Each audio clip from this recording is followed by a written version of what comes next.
Drink. The temperature by Pure Water is 32 degrees Celsius in Kingston, 29 out west in Montego Bay.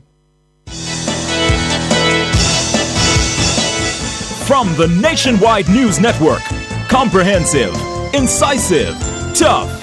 This is Nationwide at 5. Good afternoon, I am George Davis. And I'm Robianne Williams. In Nationwide News at this hour, the Bar Association says the Privy Council's proposal to introduce a review of merits appeal rule is a significant departure from Jamaica's constitution. It would represent a significant departure from what the constitution now allows. No attempt was made to solicit our views on it.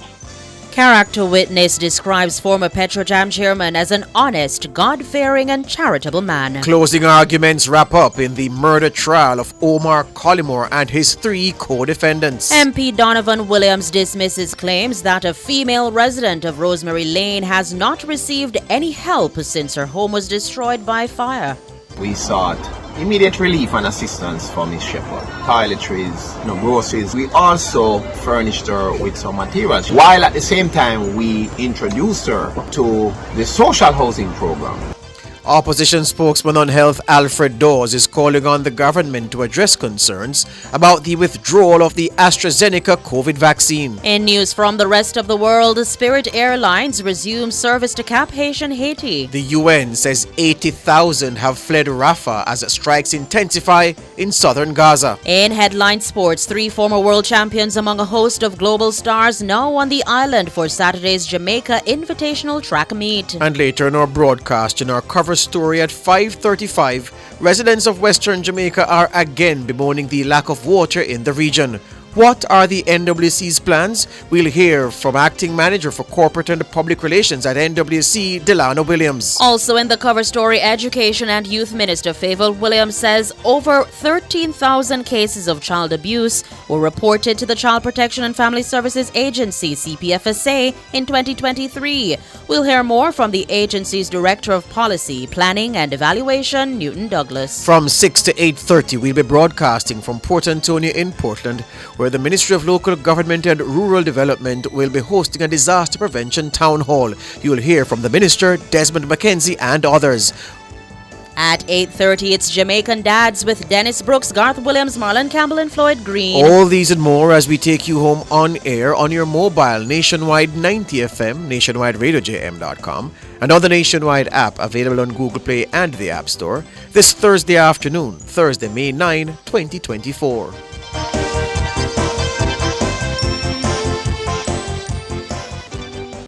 News at 5 is brought to you by KFC Hot Wings. Available in hot and spicy barbecue. KFC Hot Wings, a wing for the win.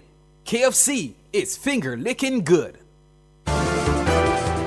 If it's news, it's got to be Nationwide 90 FM. Now to the details. President of the Jamaican Bar Association, Kevin Powell, says proposed changes to the rules of appeal to the Judicial Committee of the UK-based Privy Council could be a significant departure from Jamaica's constitution. That's his initial assessment of the draft document circulated by the Privy Council earlier this week. Siobhan Campbell tells us more. The adjustment has been incorporated under Rule 22 of the consultation document for the revised Privy Council rules. It says where permission to appeal has been granted, a single member of the Judicial Committee will review the appeal. If the member considers that the appeal is not devoid of merit, that member will direct that the appeal proceed in the same way as if permission had been granted by the Judicial Committee. The adjustment has been incorporated under Rule 22 of the consultation document for the revised Privy Council rules. It says where permission to appeal has been granted, a single member of the Judicial Committee will review the appeal. If the member considers that the appeal is not devoid of merit, that member will direct that the appeal proceed in the same way as if permission had been granted by the Judicial Committee. However, if the member considers that the appeal appears to be devoid of merit, the member will invite the appellant to file submissions to show that the appeal has merit. Those submissions will then be considered without a hearing by a panel of 3 members of the Judicial Committee. If the panel determines that the appeal is devoid of merit, they can dismiss the appeal summarily. According to the Privy Council, this procedure was introduced to ensure that respondents are not required to spend time and money responding to such appeals. It's also expected to eliminate the need to prepare for hearings at which submissions on the substantive issues raised in the Notice of Appeal are not required. Mr. Powell believes this approach may be a departure from the Jamaican Constitution. The first thing I would observe is that if, from what I understand, is being contemplated, it would represent a significant departure from what the Constitution now allows. And it would be doing so in circumstances where the public has not had an opportunity to comment on it. And the second thing I observe is that I understand that the Privy Council or its website has indicated that there is this wide consultation that is taking place. But as far as the Bar Association is aware, certainly no attempt was made to solicit our views on it. He says an appeal to the Privy Council is a constitutional right, and any attempt to filter those appeals may require an amendment to Jamaica's constitution. It's still, again, there's a constitutional right that persons are allowed to pursue their appeals. Any question of filtering is one that would have to be addressed first by an amendment to the Constitution. And it's a question of procedure that does not now apply or is required by our constitutional provision. Siobhan Campbell for Nationwide News. Despite labeling Dr. Percival Bahadur Singh as a charitable and God-fearing man, the defense's character witness could not provide the Crown with the names of any charity or church the accused was involved in or was a member of. Dr. Bahadur Singh was the chairman of Petrojam. He's accused of claiming reimbursement for fraudulent overseas trips and meetings at the company, amounting to more than $73,000. He's charged along with former General Manager Floyd Grindley. The matter is being heard at the Kingston and St. Andrew Parish Court. Shalois Michael was in court. The character witness was called to the stand on Thursday, following Wednesday's ruling by Parish Court Judge Maxine Ellis that both men have cases to answer in the Petrojam fraud matter. He was one of two witnesses for the defense. Dr. Bahadur Singh's attorney, Bert Samuels, asked the witness how long he had known the accused.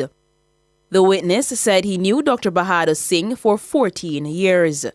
He said he met him at a social event and then as board director at Petroleum Corporation of Jamaica, PCJ. The witness described Dr. Bahadur Singh as an honest, God-fearing and charitable man. He told the court, quote, "I know for a fact that when he was on the board at PCJ, he had refused to accept the board fees and other associated payments and directed that they be given to a charity." End quote. He told the court that he doesn't believe the charges laid against Dr. Bahadur Singh, as that's not the gentleman he knows. The witness was then cross-examined by lead prosecutor King's Counsel Caroline Hay. She asked whether he knew the names of any charity or individual Dr. Singh had donated to. The witness replied, no. She proceeded to suggest the names of charities and individuals as presented in the evidence. She asked the witness if he was aware of Dr. Bahadur Singh donating to them. He replied, no. King's Counsel Hay proceeded to ask whether he knew the name of the church Dr. Bahadur Singh attended. The witness responded, quote, "No, I don't, but we always had biblical discussions." End quote. The judge later asked how he knew for a fact that Dr. Bahadur Singh had directed that donations be given to a charity. He replied, quote, "I had a discussion with him surrounding the matter." End quote. Meanwhile, the other witness also testified that he knew Dr. Bahadur Singh for 14 years. He told the court that both he and the accused attended a 2-day board meeting in South Florida in 2017. He was handed a copy of the minutes from the board meeting, which contained the signature of Dr. Bahadur Singh. The witness verified the document. The defense proceeded to ask the court to enter the document into evidence. The court agreed. The prosecution had no question for that witness. Shalois Michael for Nationwide News. The defense in the murder trial of Omar Collymore and his 3 co-defendants wrapped up its closing arguments on Thursday in the Supreme Court. The next phase of the trial will see Justice Leighton Pusey summing up the case on Monday, May 13. Collymore is accused of killing his wife, businesswoman Simone Campbell Collymore, and her taxi driver, Winston Walters, on January 2, 2018. He's charged jointly with Michael Adams, Dwayne Pink, and Shaquilla Edwards. Robian Williams has been following the trial. On Thursday, Dwayne Pink's attorney submitted that the prosecution failed to prove that his client had any involvement in the murders. Attorney Ernest Davis said that there was no eyewitness or evidence linking Pink to any conspiracy to kill anyone. He urged the jury to carefully examine the evidence to see if Pink was part of any common design to commit the crime. Again, Mr. Davis argued that the prosecution has failed to produce any credible evidence against Pink. He urged the jury to find Pink not guilty.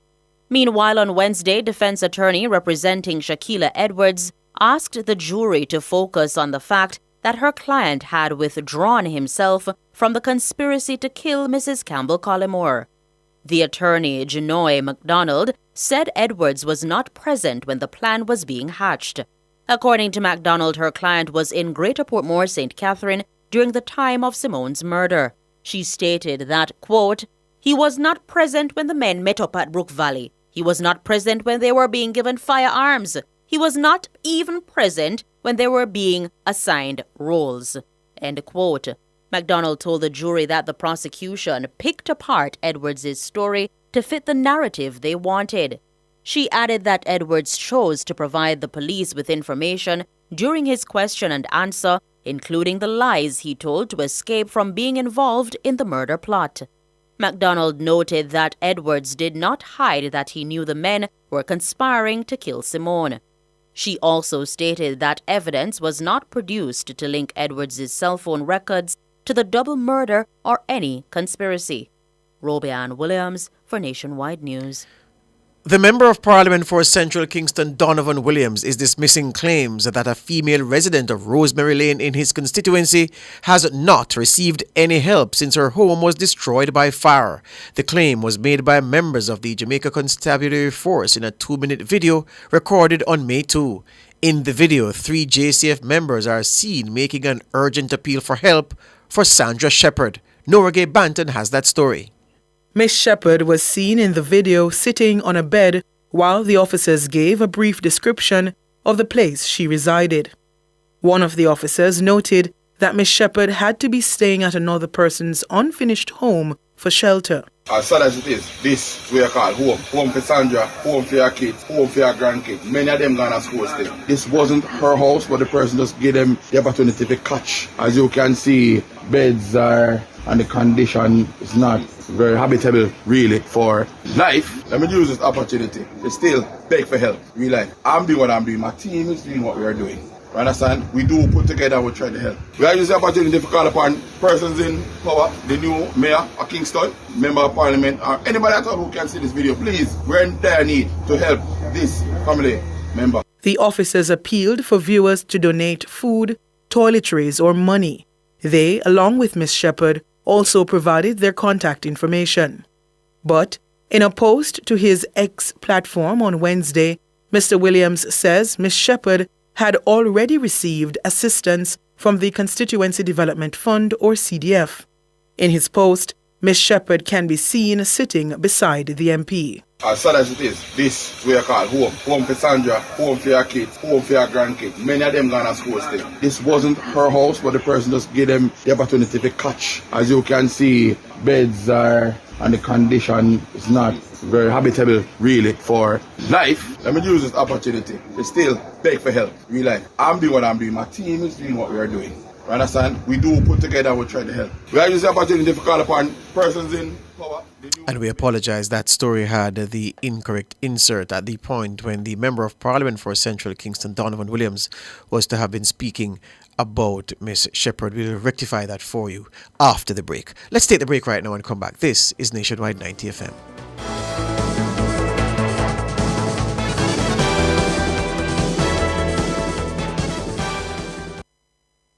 Value Drug Pharmacy offers curbside pickup and delivery of your branded and generic drugs. WhatsApp your prescription to 876-881-6695. The time by Value Drug Pharmacy is 5:15.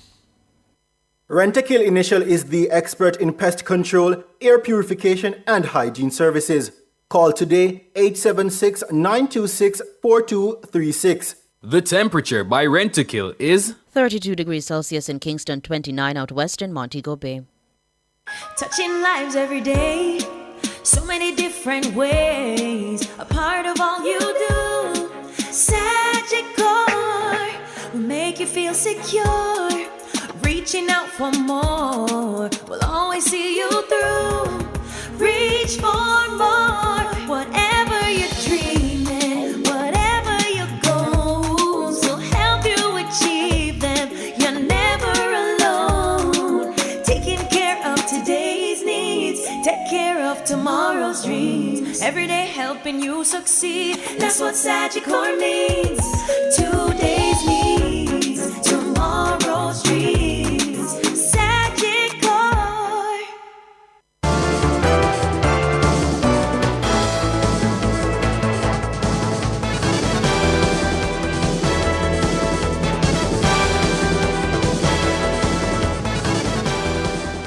Continuing the news, opposition spokesman on health Dr. Alfred Dawes is calling on the government to state its true position on COVID-19 vaccines in light of the news of the withdrawal of the AstraZeneca branded jab.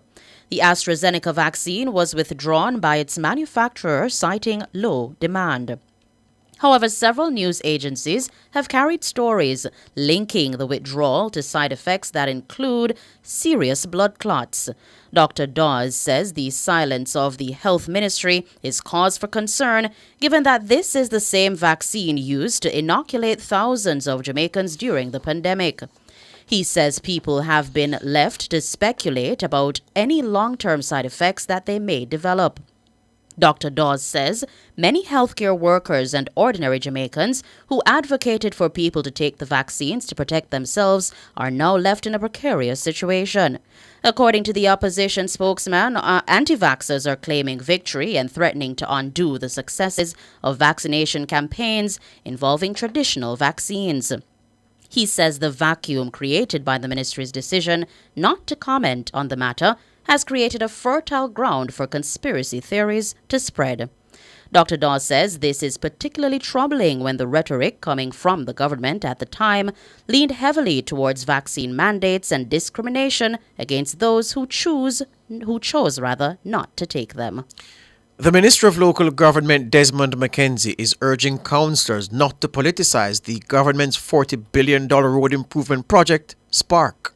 It is the first time in the history of Jamaica that any government has ever attempted to spend this amount of money on roads and having the citizens, the residents, being a part of the decision-making process. And I want to assure the councillors that this is not an MP or a councillor's program. And the purpose of this is to take politics out of the repairs of roads and the effort to make this program transparent. Because, when you're spending this kind of money, when the Auditor General comes to audit the program, we must be in a position to account for every road. The latest round of consultations under the Spark program is set for today in Southwest St. Catherine. According to the minister, the plan is to complete consultations in all 63 constituencies by August. He says the aim is for the project to get underway by the end of the year. The program is in the first phase, over 2 years, and the consultations have started. So if we do the consultations here in Port Antonio, and we have 5 roads, those roads will be assessed, the costing done, and then it will be put out to tender. So everybody, local contractors and international contractors, will be able to tender on this program. So this is not a road program where you're going to patch roads. This program carry out rehabilitation of roads. That's Desmond McKenzie, the Minister of Local Government and Rural Development. Now back to a previous story. The Member of Parliament for Central Kingston, Donovan Williams, is dismissing claims that a female resident of Rosemary Lane in his constituency has not received any help since her home was destroyed by fire. The claim was made by members of the Jamaica Constabulary Force, JCF, in a 2-minute video taken on May 2. In the video, 3 JCF members are seen making an urgent appeal for help for Sandra Shepherd. Norgay Banton reports. Miss Shepherd was seen in the video sitting on a bed while the officers gave a brief description of the place she resided. One of the officers noted that Miss Shepherd had to be staying at another person's unfinished home for shelter. As sad as it is, this we are called home. Home for Sandra, home for your kids, home for your grandkids. Many of them gone to school still. This wasn't her house, but the person just gave them the opportunity to catch. As you can see, beds are, and the condition is not very habitable really for life. Let me use this opportunity to still beg for help. Real life. I'm doing what I'm doing. My team is doing what we are doing.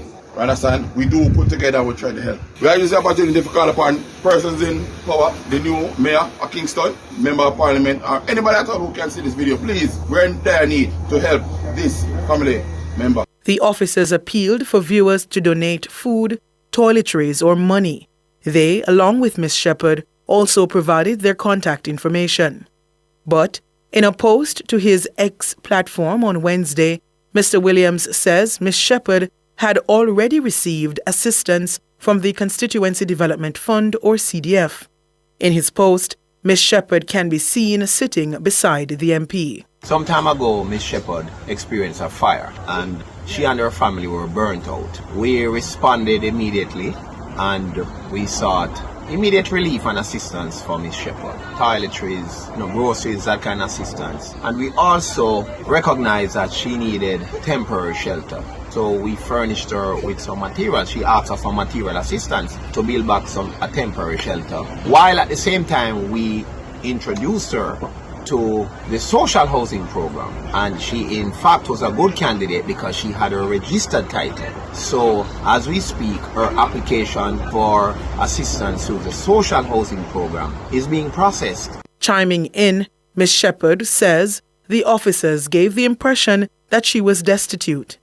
Mr. Williams says the officers left out some key details on the progress made by Miss Shepherd. The people that make it look like a fireman, Oh, it make it look like, say, I live in a poor condition. It make it look like it's a poor condition. Yeah, because see your material, like I recall you had asked us for some material, see? I'm going to give you the material to add. Look at the sun. Look at the sun and grab it. It's a large family. Multiple persons were affected. In the interim, she wanted to do this structure so she could live somewhere until the social housing program comes through. It would have been nice if the officer would have come around here to show that she had gotten help and she's progressing. We don't want to give the impression as if she's not doing anything and nobody's helping her. So we have to dispel that rumor. Norgay Banton for Nationwide News. World in a Minute is brought to you by ABC Electrical Sales. We make things as easy as ABC. Hose assembly and supply, equipping Jamaica for success. And Charles O'Connor Consulting Network, COCN, driven by international accounting standards, modern technology and integrity. The World in a Minute. US-based low-cost carrier Spirit Airlines is set to resume flights between Fort Lauderdale and Cap Haitien in northern Haiti. This is set to begin on May 10. The decision follows a comprehensive assessment and consultations with safety, security, and airport partners. More than 80,000 people have fled the southern Gazan city of Rafah since Monday as Israel's military took control of the Palestinian side. Israel's military has said its ground forces are conducting targeted activity in eastern Rafah. The UN has warned that food and fuel are running out as help is not being received at nearby crossings. World in a Minute was brought to you by ABC Electrical Sales. We make things as easy as ABC. Hose assembly and supply, equipping Jamaica for success. And Charles O'Connor Consulting Network, COCN, driven by international accounting standards, modern technology and integrity. Recapping the top stories making nationwide news at this hour, the Bar Association says the Privy Council's proposal to introduce a review of merits appeal rule is a significant departure from Jamaica's constitution. Character witness describes former Petrojam chairman as an honest, God-fearing and charitable man. And closing arguments wrap up in the murder trial of Omar Collymore and his 3 co-defendants. My name is George Davis. And I'm Robianne Williams. You can find the news on our website at nationwideradiojm.com and on the Nationwide app available on Google Play and the App Store. Up next, Headline Sports.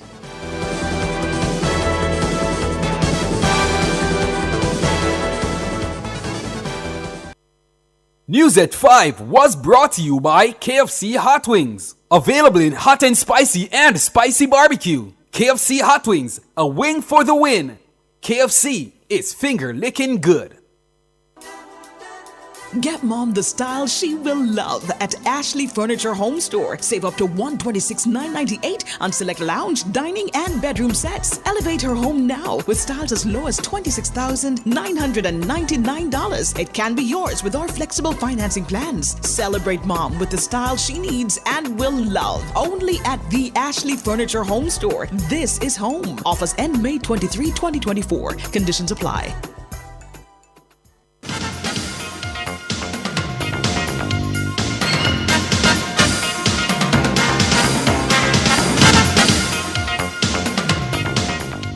Hello, good afternoon, and welcome to Sports here on Nationwide 90 FM.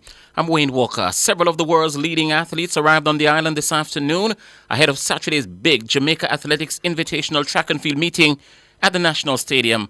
Among those flying into the country are Christian Coleman and Fred Curley of the United States, and Dina Asher-Smith and Matthew Hudson Smith of Great Britain, Kyron McMaster of the British Virgin Islands, and Marie-Josée Tillou of the Côte d'Ivoire are also on the island for the World Continental Silver Meet.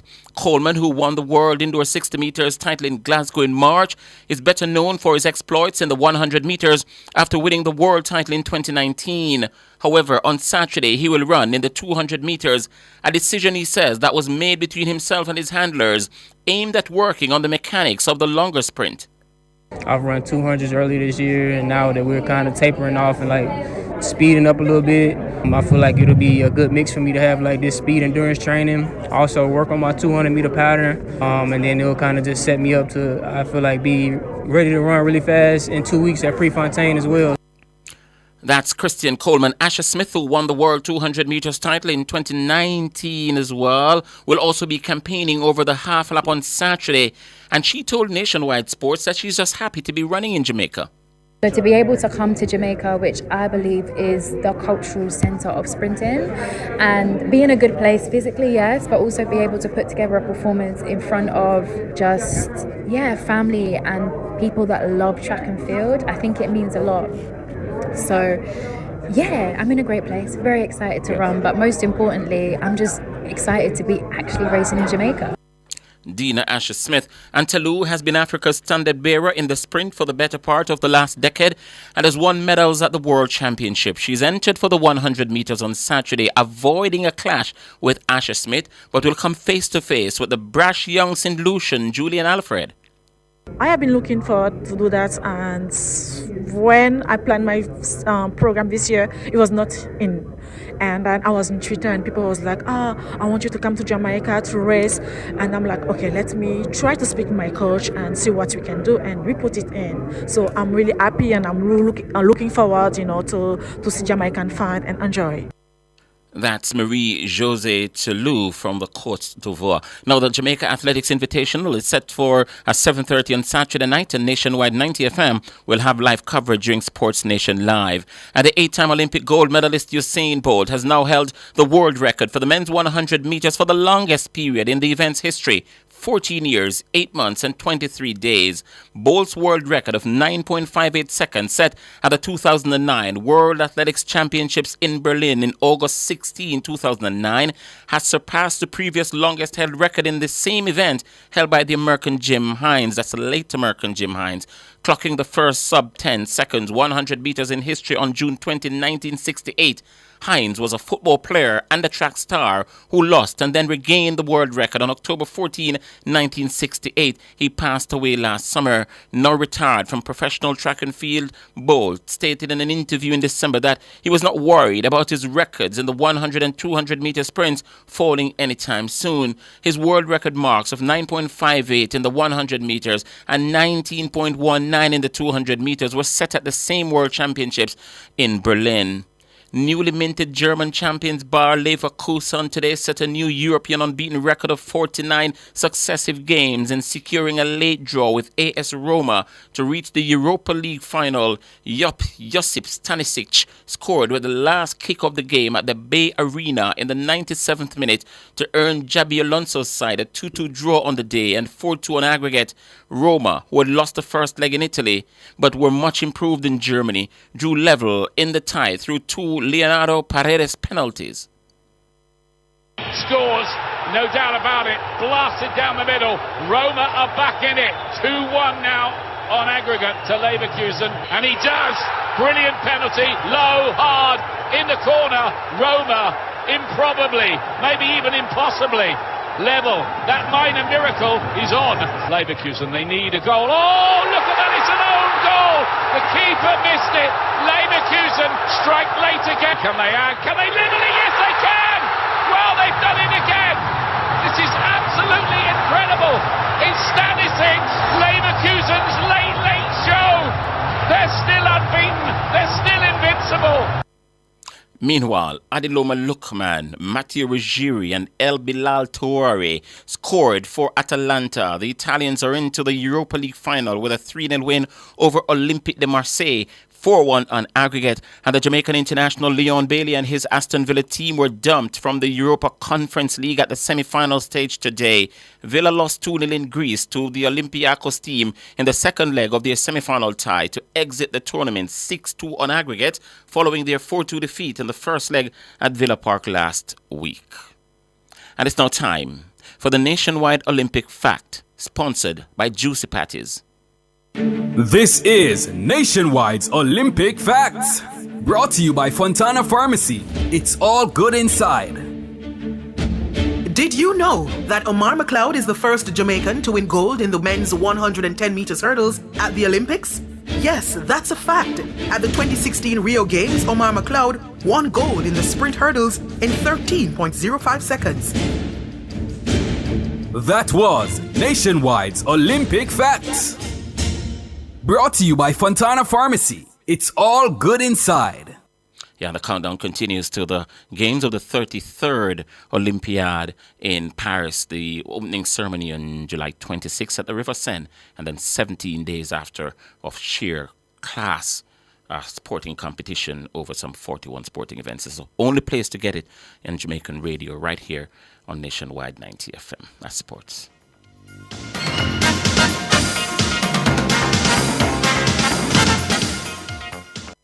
Hyundai, the home of modern, premium, affordable vehicles. Call us at 876-630-1511. The time by Hyundai is 5:33. You didn't know that the government decreased JUTC bus fares? Yes, it's now 70 for adults, 25 for children, and 30 for pensioners. And in April, fares will go down even further to 50 for adults, 20 for children, and 25 for pensioners. The temperature by the office of the Prime Minister is 32 degrees Celsius here in the nation's capital, Kingston, and it's 29 in the western city, Montego Bay. Cool loans, selling your 500 grand. We buy appliances and electrons. All flexible, payment plan. Yeah, man, a hot cash. Hot. I hope to 500 grand. Yeah, man, a hot cash. $500,000 that make you rich fast. 100 grand for buy steel and black. 200 for furniture, laptop. 200 for keep birthday bash. Yeah, money loan hot. Get a cool loan to purchase all your electronics, furnitures, and appliances at coolmarket.com. We've been a part of everyday Jamaican life for over 25 years. From paydays to birthdays, unexpected emergencies to anniversary celebrations, the supermarket checkout line, or paying a bill or taxes on time. Our fast, secure debit network provides reliable service so you can always depend on Multilink. Jamaican and proud, fast, secure, everywhere. The Philharmonic Orchestra of Jamaica presents its annual spring concert season at the University Chapel, Mona, 3 nights, May 17 to 19. Hear classical favorites by Mozart, Strauss, Bizet, and the outstanding Marley Symphony. Solo performances by Rafael Salazar on clarinet and Giovanni Williams on violin. Tickets at Music Mart and Monarch Pharmacies, Sovereign, Barbican, and Tropical Plaza. Check the press and Facebook for details. The Philharmonic Orchestra of Jamaica in concert, May 17 to 19 at the University Chapel. Cover Story is brought to you by Multilink. Roll with control. Use Multilink. Safe, fast, and accepted in more locations. We've been a part of everyday Jamaican life for over 25 years. From paydays to birthdays, unexpected emergencies to anniversary celebrations, the supermarket checkout line, or paying a bill or taxes on time. Our fast, secure debit network provides reliable service so you can always depend on Multilink. Jamaican and proud, fast, secure, everywhere.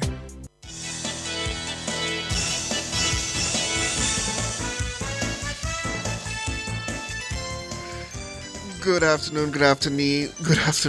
It's 5:36, the 9th of May, 2024, and it's time for the cover story. I'm Siobhan Campbell. Good afternoon, listeners. I'm Ricardo Brooks. How are you doing out there in Portland, Mr. Brooks? Lovely, lovely, lovely Portland. My favorite parish in Jamaica. Perhaps my favorite place in the world, Siobhan. It's beautiful. I understand that you took your vacation down in Portland just recently, didn't you? I did. And you're back there again. Can I also say a special good afternoon to the members of the St. Mary Police Operation Team? We had a brief traffic stop, and I was very impressed by the professionalism of the gentleman who stopped us. So, good afternoon to the team. Oh, and why were you stopped, Mr. Brooks? It was a routine. They were doing a routine traffic stop. But it was very professional, and, I hope that we get to the place as a country where all members of the JCF, comport themselves with what I saw on display on the streets of St. Mary. Excellent.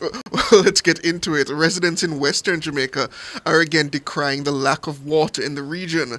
One resident from Lucy in Hanover, who spoke to Nationwide News on Thursday, says his area has had irregular water supply for over a year.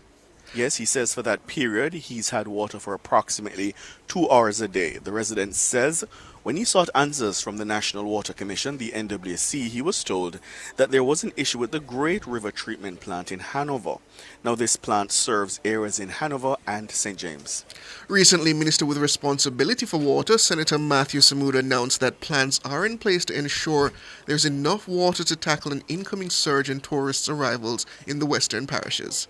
There is concern within the hotel sector as you lead up to Memorial Weekend in May. That is a secondary peak period for hotel stays, which, you do go through the lull post the winter season. I want to assure the hotel sector that I would have met with Mr. Carr earlier this morning, and there is a safety net that will be put in place to ensure that hotels from Western St. James all the way into Western Westmoreland at the tip of the West End will be protected and their business will not be disrupted. That's Senator Matthew Samuda. He's the Minister with responsibility for water. And the NWC's acting president, Kevin Carr, says an extra 1 million gallons per day will be provided from the Great River after maintenance exercises are conducted at the pumping station. On the Great River system, we will commence the decalcification, which is an activity known as pigging, where we put an equipment in the pipe and we pump it through the pipe to store something like, is a simple term, is washing sediments from the pipe, and this activity will bring an additional 1 million gallons per day, which we will dedicate solely for Hanover. And this water will reach as far as Green Island, so we will minimize the need for logwood to go to that space, which means more water will be available to pump to the communities in Whitehall, Red Ground, and environs. That's Kevin Carr, acting president of the NWC. But the resident who spoke to Nationwide News says these announcements are not enough to appease them. He's calling for a better system to serve the residents in Hanover and Westmoreland. Well, joining us to discuss further is the acting manager for corporate and public relations at the National Water Commission, Delano Williams. Good afternoon, Sir Williams. Good afternoon. Hi, Siobhan. Good afternoon. Thank you for having me. Good afternoon to your listeners and to your viewers as well. So, Mr. Williams, the residents in Western Jamaica crying out for water these last few months. What is the situation now in terms of addressing that problem? So Siobhan, just to put a few things into context, to remind our listeners and viewers of what the realities are. This is perhaps the worst drought that is affecting the western side of the island in a number of years. So while there may be typical dry spells from as early as late January into February of this year, the Logwood treatment plant was approaching 70% in terms of its output. With that reality, there is simply less water to distribute to the areas between Lucy all the way to Western Westmoreland to include Negril. Notwithstanding that, the NWC implemented and has constantly revised where necessary the water supply schedule to serve the Negril area, West End, Westland Mountain, Orange Hill, as well as the areas between the Logwood plant and the Lucy community. Where we have challenges in terms of elevation, meaning persons living on hilly areas or where the pressures are just too low, we normally supply those on a scheduled basis via trucking. And that has been ongoing. Our last update was on April 22nd in terms of the revised schedule. We have been tracking a number of sections along the network. And so even your report that I heard just now would be one that any information we can take on to follow up with the residents in Lucy would be something that would be useful for us in order to pinpoint where they're having a kind of delayed and prolonged disruption that was described. Mm-hmm. And Mr. Williams, in terms of the schedule, what's the frequency we're talking about? Because this resident says that he's getting water once a day for about 2 hours. So for the Lucy area, generally water is in the community most days. We do have unforeseen disruptions. For instance, over the last 24, 48 hours, some sections of Lucy was affected because of high turbidity at the Great River plant.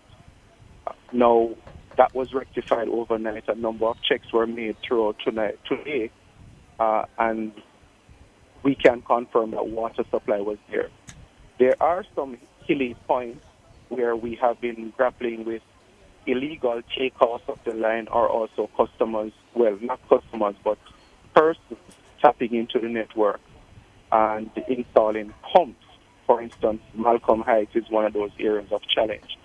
And we have been working assiduously to remedy these issues to ensure reliable water supply. But I can't, in terms of being on the program now, say to you there is any location that would be out of water for prolonged days, much less weeks, in the Lucy community. Mm-hmm. So, yeah. Go ahead. Please go ahead. You can, well, just finish the point in that depending on a particular location, water pressure can vary.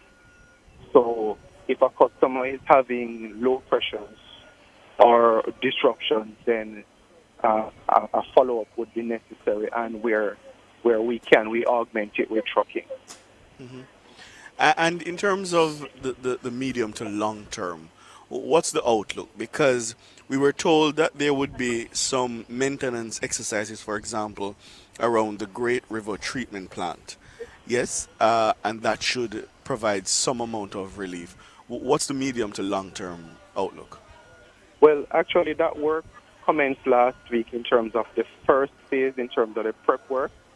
So your clip earlier shared our acting president, Kevin Carr, updating on the pigging or decalcification process. Right. We did the preliminary part of it. We would have started this week, but there was some issue with the bad weather we had. So it is expected to start within the next few days. What that will yield is approximately 1 million gallons of water, which allows us to serve not just communities in Lucy, but beyond that, all the way Esher, Lances Bay, Pedro, into Green Island. There is also another activity which we are doing, which is active non-revenue water reduction. Simple put, we're looking for any point where there may be unseen breaks, where we're seeing pressure losses, and we have identified 3 to 4 of those. 3 in the last 2 weeks, one of them at the Salt Creek Bridge, which we are now undertaking a relocation of the pipeline to remedy a section where we picked up a leak that prior to this would have gone undetected. Mr. Kerr, before we let you go, I understand all of these plans are being put in place, but considering the demand for water fluctuates in that area due to the tourism, the seasonal nature of tourism, yes. When that peaks, will this adjustment at the Great River actually take into account the further demand on the system that the higher level of tourism in that area will be? What the Great River allows us to do, the request is to take a number of the west communities which primarily by the logwood system. You're breaking up there, Mr. Carr. Can you... Sorry, not Mr. Carr. You're breaking up there, Mr. Williams. Can you repeat that? Right. So you were asking me about the demand from the Negril area. Am I correct? Yes. Right. So I said Great River allows us to do by the gains from the decalcification process and also from the leak reduction. Now, our Great River, and to use the logwood system, which is reduced outflows in a way to supplement the Negril demand. We're having quite a bit of difficulty with you, Mr. Williams, so we're going to let you go. Thank you for your time. You are the acting manager for the corporate and public relations at the National Water Commission. Thank you so much, sir. Thank you for having me. More after the break.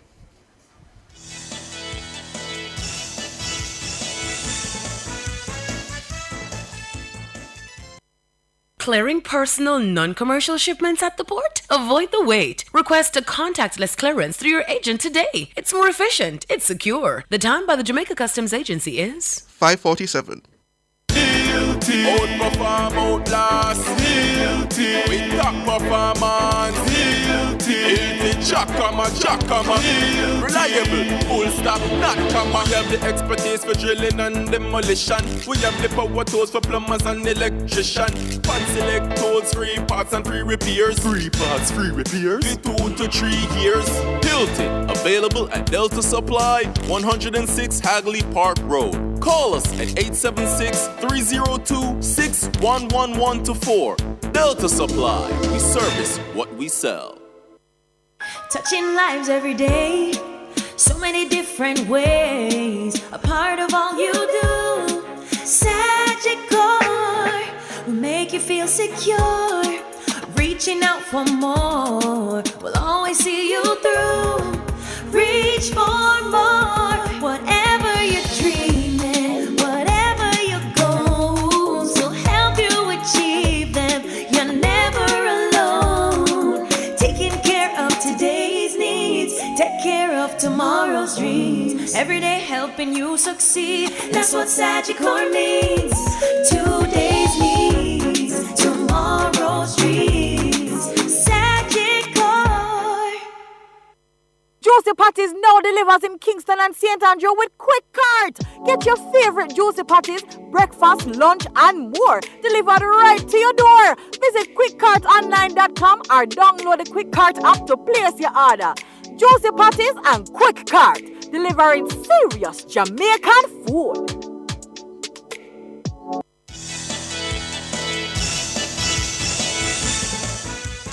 Welcome back to the cover story 549, and we're moving over to another critical issue that's plaguing the country: violence in schools. Education Minister Favour Williams says the ministry received more than 50 reports of critical incidents between 2022 and 2023. A critical incident report concerns a matter of serious violent conduct between and among students.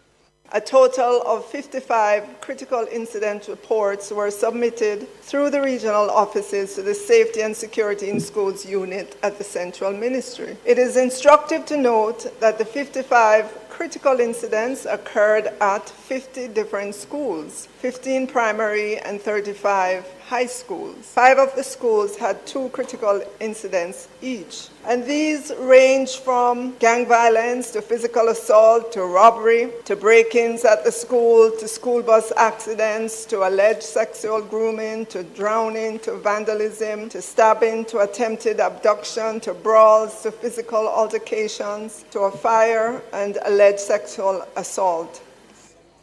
Minister Williams says the problem of violence in schools demands the attention of every sector of society. While 50 schools represent approximately 5% of the total number of primary and secondary schools in the education sector, these incidents of violence and assaults on school property are way too frequent for a small society such as Jamaica's, where most of us know each other. So, Madam Speaker, I want to say to Jamaicans that if you believe it is the sole responsibility of the principal, the teachers, and the Ministry of Education to solve school violence, I humbly ask you to think again.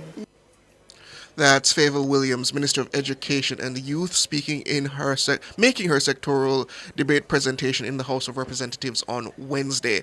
Well, joining us to discuss this further is the Director of Policy and Planning Evaluation at the Child Protection and Family Services Agency, Newton Douglas. Good afternoon, Sir Douglas. Good afternoon. Good afternoon to your listeners as well. So you heard from the Minister, Mr. Douglas, the 50 critical incident reports between 2022 and 2023. I don't know to what extent the CPFSA is involved in those critical incident reports, but what is the information on your end? Mr. Douglas, are you there? Can you repeat the question, please? No, in terms of the critical incident... I think I'm sorry, the gentleman, could you repeat his name for me, Siobhan? Mr. Douglas, Newton Douglas. Right, Mr. Douglas, my understanding was we are to be discussing instances of child abuse. Right. Right, so the minister mentioned that there were a couple thousand. I don't have the script with me. Siobhan, if you could just pull that up for me, please. The minister's in her sectorial debate presentation, and we want to start by getting a sense of the prevalence across the country of those reports of child abuse. Okay.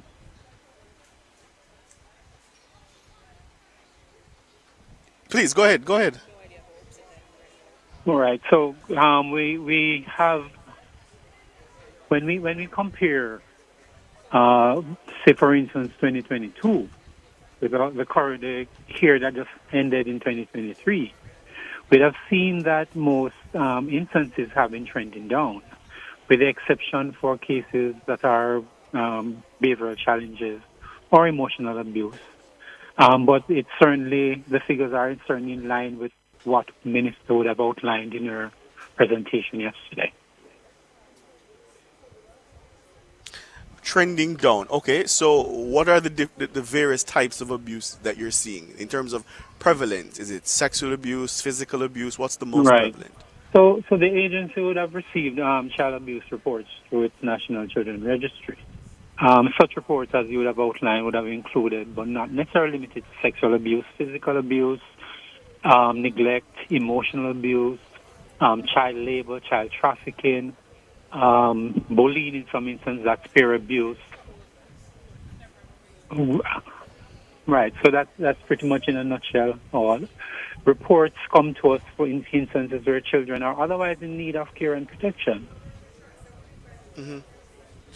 And in terms of perpetrators of this abuse? Are you finding that most of the perpetrators are known to the children, or are these sort of random acts? So there's a mixture. There are instances where definitely the perpetrators are known by the children, but there are also instances where there are just random acts taking place. Mm-hmm. And parents who are listening, because when we talk about people who are known to the children, we're talking about relatives sometimes, and I'd imagine that parents would feel that they can readily leave their children with a relative, because one would expect that a relative would be protective of children. What's the official advice that the CPFSA provides to parents in terms of how they provide outside care or care generally for their children? One of the things that we are always important in stressing to our parents is that they must know who they leave their child with. They must have a responsible adult. They must be familiar with the environment that their child will be in. They must be in a position to be able to check in with that child at intervals to see how things are going. There is no way that we would, and we definitely would encourage our parents not to leave children with individuals that they are not aware of or they just met. And Mr. Douglas, in the instant where, or I hope in the rare cases where that individual who is meting out the abuse happens to be the parent, what is the recourse of the child? So we do have, and we had established a 211 helpline. That child can reach out to that number. It's a simple number to dial to make that report. And how is that followed upon in terms of those incidents when it is the parent of the child? Do you immediately intervene? Do you do your checks? How does it work? In all cases that come to us, we are required to, and we do intervene in those cases, which involves us carrying out an investigation into the matter, determining whether the issues are substantiated or not. If they are substantiated, then we take the course depending on the situation that presents itself. It could very well be that the matter requires that some intervention take place, some counseling take place, some guidelines take place. And in those go ahead. Or if it's a matter that has exacted harm to that child, then the matter is a criminal matter that is reported to the police. And in those instances, the child is separated from the parent? Not in all instances. We do ensure that if there is a need for separation, that we find another relative to separate the child. But we certainly, it's all guided and determined by the circumstances under which it has occurred. What exactly is the situation, so we can determine at all instances our action is guided by the best interest of the child. And when we talk about providing counseling, does that involve counseling for the parents? Most definitely. Interestingly, the CPFSA do have a children and family support unit. For some of those very same reports, when we investigate, we recognize that it's a psychosocial issue or a socioeconomic issue. And so we refer that child to that unit for intervention to be done. One of the main flagship of that program is that it's not an intervention only for the child. It involves the family. Mm-hmm. towards ensuring that those both parents and child or relatives are maintained as a unit while we're treating with the matter.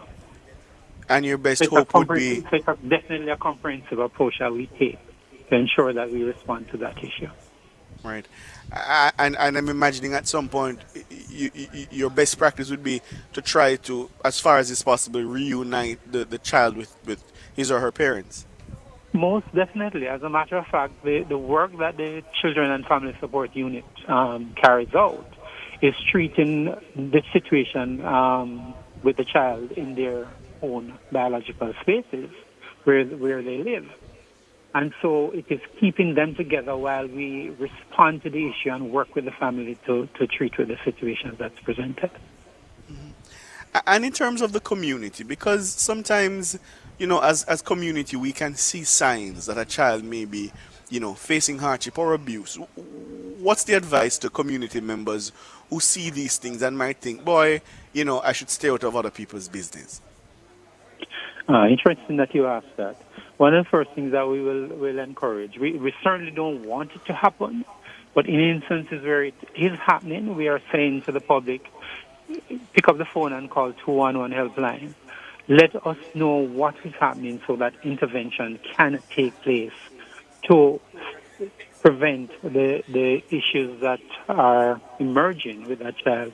Break that silence, break the cycle of being quiet. And we need to remind our listeners that it is against the law. If we suspect, we know or we knew of an instances where a child might be abused or being maltreated and fail to report it. But other than that, we ask, again, we come back to the other point. In terms of intervention, we have to be careful who we leave our child with. We have to ensure that each individual plays their part in being, we're going back to this old saying, it takes a village. Be part of that village. That will ensure that not only your child, but that other children within that space is safe. Build a network with other parents. Mobilize services within that community that can respond and cater to that child and to parents alike in that space. Yeah. That is Newton Douglas. He is the Director of Policy and Planning Evaluation at the Child Protection and Family Services Agency. Thank you so much, Mr. Douglas, for your time. You're welcome. Have a good evening. So I understand, Ricardo, I'll be handing over to you. What's in store for us over in Portland? Well, we're here at the Errol Flynn Marina in Port Antonio for the Ministry of Local Government and Rural Development's Disaster Prevention Town Hall meeting. We're expecting to hear from the Minister of Local Government and Community Development, the Honorable Desmond McKenzie. We'll also hear from the Minister with responsibility for water, climate change, and the environment, Matthew Samuda. Port Antonio's Mayor Paul Thompson is also scheduled to speak. And as we speak now, Siobhan, I'm seeing residents of Port Antonio steadily streaming into the venue for the town hall meeting.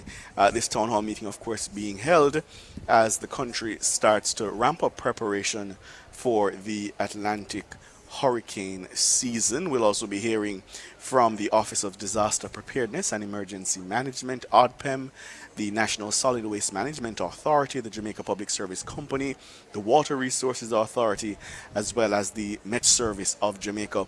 So as you can imagine, Siobhan, all the stakeholders involved in ensuring that should Jamaica have a sort of tropical event in the summer or over the hurricane period, that residents are prepared and that the different parishes are prepared. Of course, Portland is one of those hot spots whenever we have that kind of tropical event. And I'm sure there will be a lot to discuss later. So, Ricardo, after the break, I'll be handing over to you. The best. Thanks, Siobhan.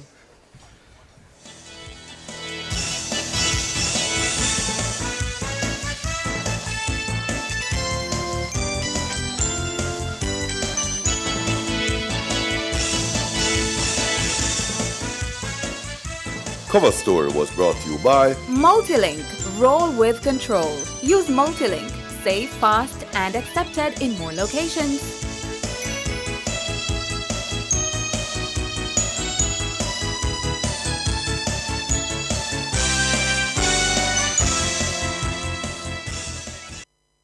Upgrade your kitchen and bathroom to the next level with Unique Living. They're the ultimate destination for all your kitchen and bathroom needs. From luxurious shower systems to exquisite faucets, vanities, sinks, toilets, closets, and more. They have it all. Visit shop number 6, 30 Dunrobin Avenue, Kingston 10, or call them at 876-755-3661. Elevate your space with Unique Living, where quality meets expectations.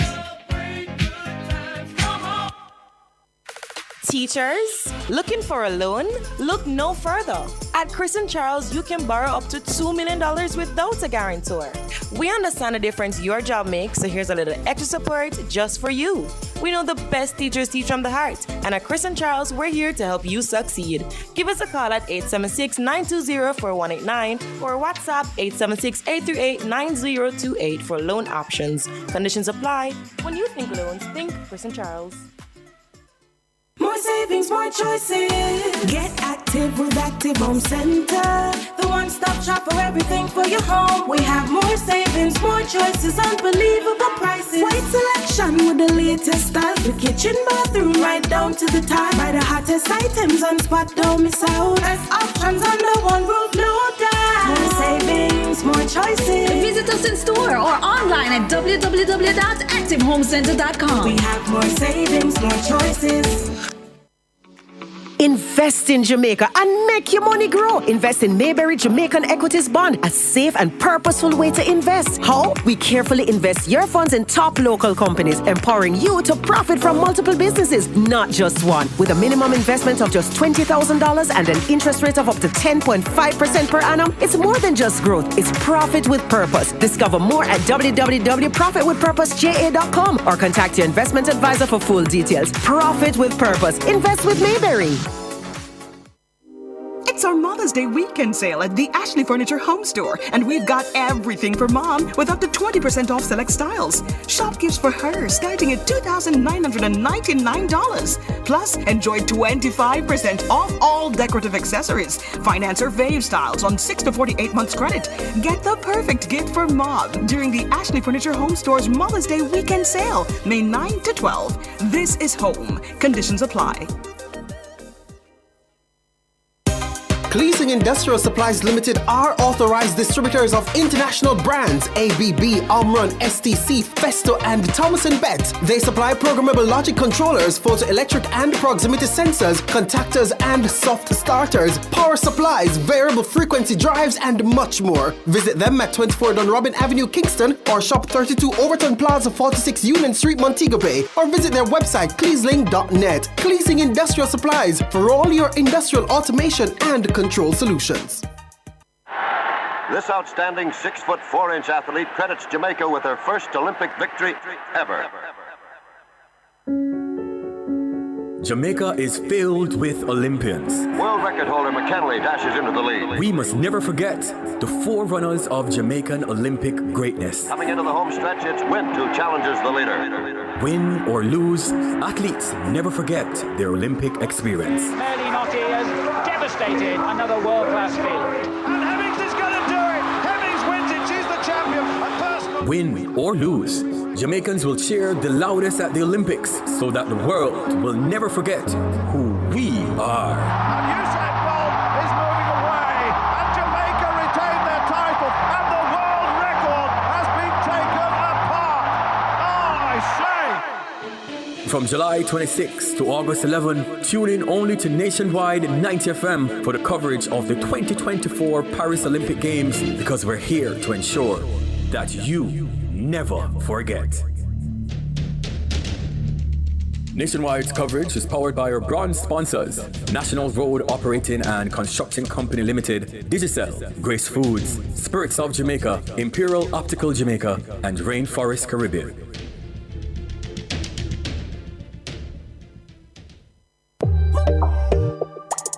I'm Dennis Brooks. I'm Marlon Campbell. I'm Floyd Green. And I'm Garth Williams. Catch us on the Jamaican Dads podcast right here on Nationwide 90 FM, Thursdays at 8 p.m. with a repeat on Sundays at 6 p.m. The Jamaican Dads podcast is all about providing men with a healthy, safe, and functional forum to tackle many of the taboo topics that concern our masculinity. Like everyone else out there, we're dads of varying amounts of experience who come from different backgrounds and often view the world differently. We're definitely not perfect, but we're all brethren and we're all committed to this piece of rock called Jamaica. Too often, there are no safe spaces for men to explore the issues which are important to us. Plus, most of the content out there about parenthood is produced by women, for women. So we think it is important that we be the change we want to see. Follow us on YouTube, Facebook, Instagram, and Twitter at Jamaican Dads with a Z. And definitely join us here on Nationwide 90 FM every Thursday at 8 p.m. with a repeat on Sundays at 6 p.m. for the Jamaican Dads podcast. It's a revolution in media. Tune in to Nationwide 90 FM, the new revolution in media. Stay ahead of the curve with our cutting-edge reporting and accurate breaking news coverage. We're having an earthquake. Oh, God. Hear it here first on Nationwide 90 FM. Is that really clip you starting? Tune in, turn up the volume, and listen. We bring a mix of news, entertainment, and sports to your lives. Nationwide 90 FM's live and continuous coverage of the World Championships in Budapest, Hungary. News and discussions week mornings. Coming up in the news at 6 for this morning. Entertainment in the afternoons, then news again in the evenings. Nationwide news at this hour, fired. Also tune in to the entertainment and sports shows in the nights and on the weekends. It is Boy Things After Dark right here on Nationwide 90 FM. Everything is news, from current affairs and entertainment to sports, business, and other categories. Nationwide 90 FM. This is Beanie Man. Give it to them. Zaga, Zen. From every whisper to every commotion. That's rubbish. The KSAMC cannot investigate itself. Was Click News really talking like that? Every news story unfolds here first at Nationwide 90 FM, the new revolution in media. Every sound is a story, and every story we share is news.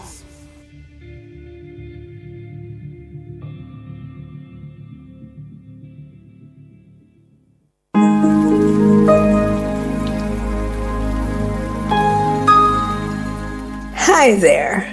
Here's some good news for these trying times. Quote, "By God's word, I can see where I'm going. They throw a beam of light on my dark path." Unquote. Psalm 119, verse 105.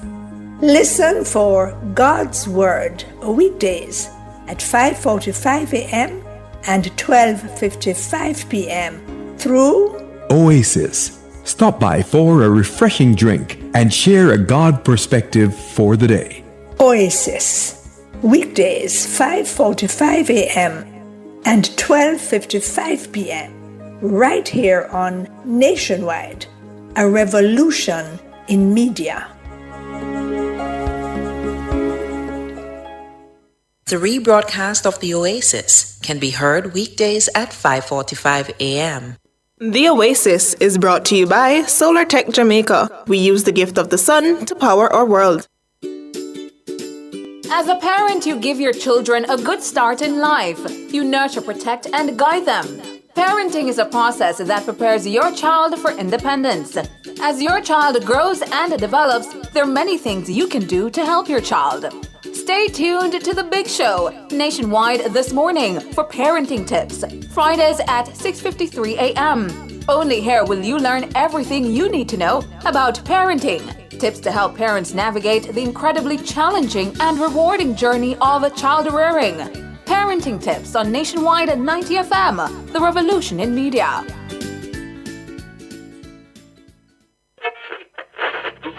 Watch for Shelly and Fraser Price. I stay locked to the Olympics because, of course, I'm Jamaican.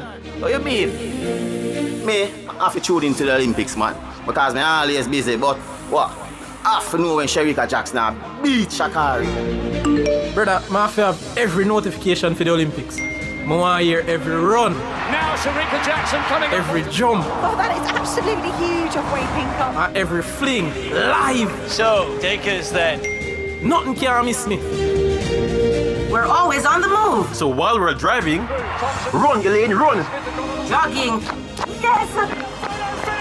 Run, Watson. Win again. Watson is now a world champion. Or even at work. Quick, the race has started. We can't miss a beat because we keep it locked to the only station for the Paris Olympics. Nationwide. Nationwide. Nationwide. Nationwide. 90 FM. Nationwide 90.1, 90.3, 90.5, 90.7 and 90.9, and on YouTube at Nationwide 90 FM Live. Nationwide, the new revolution in media.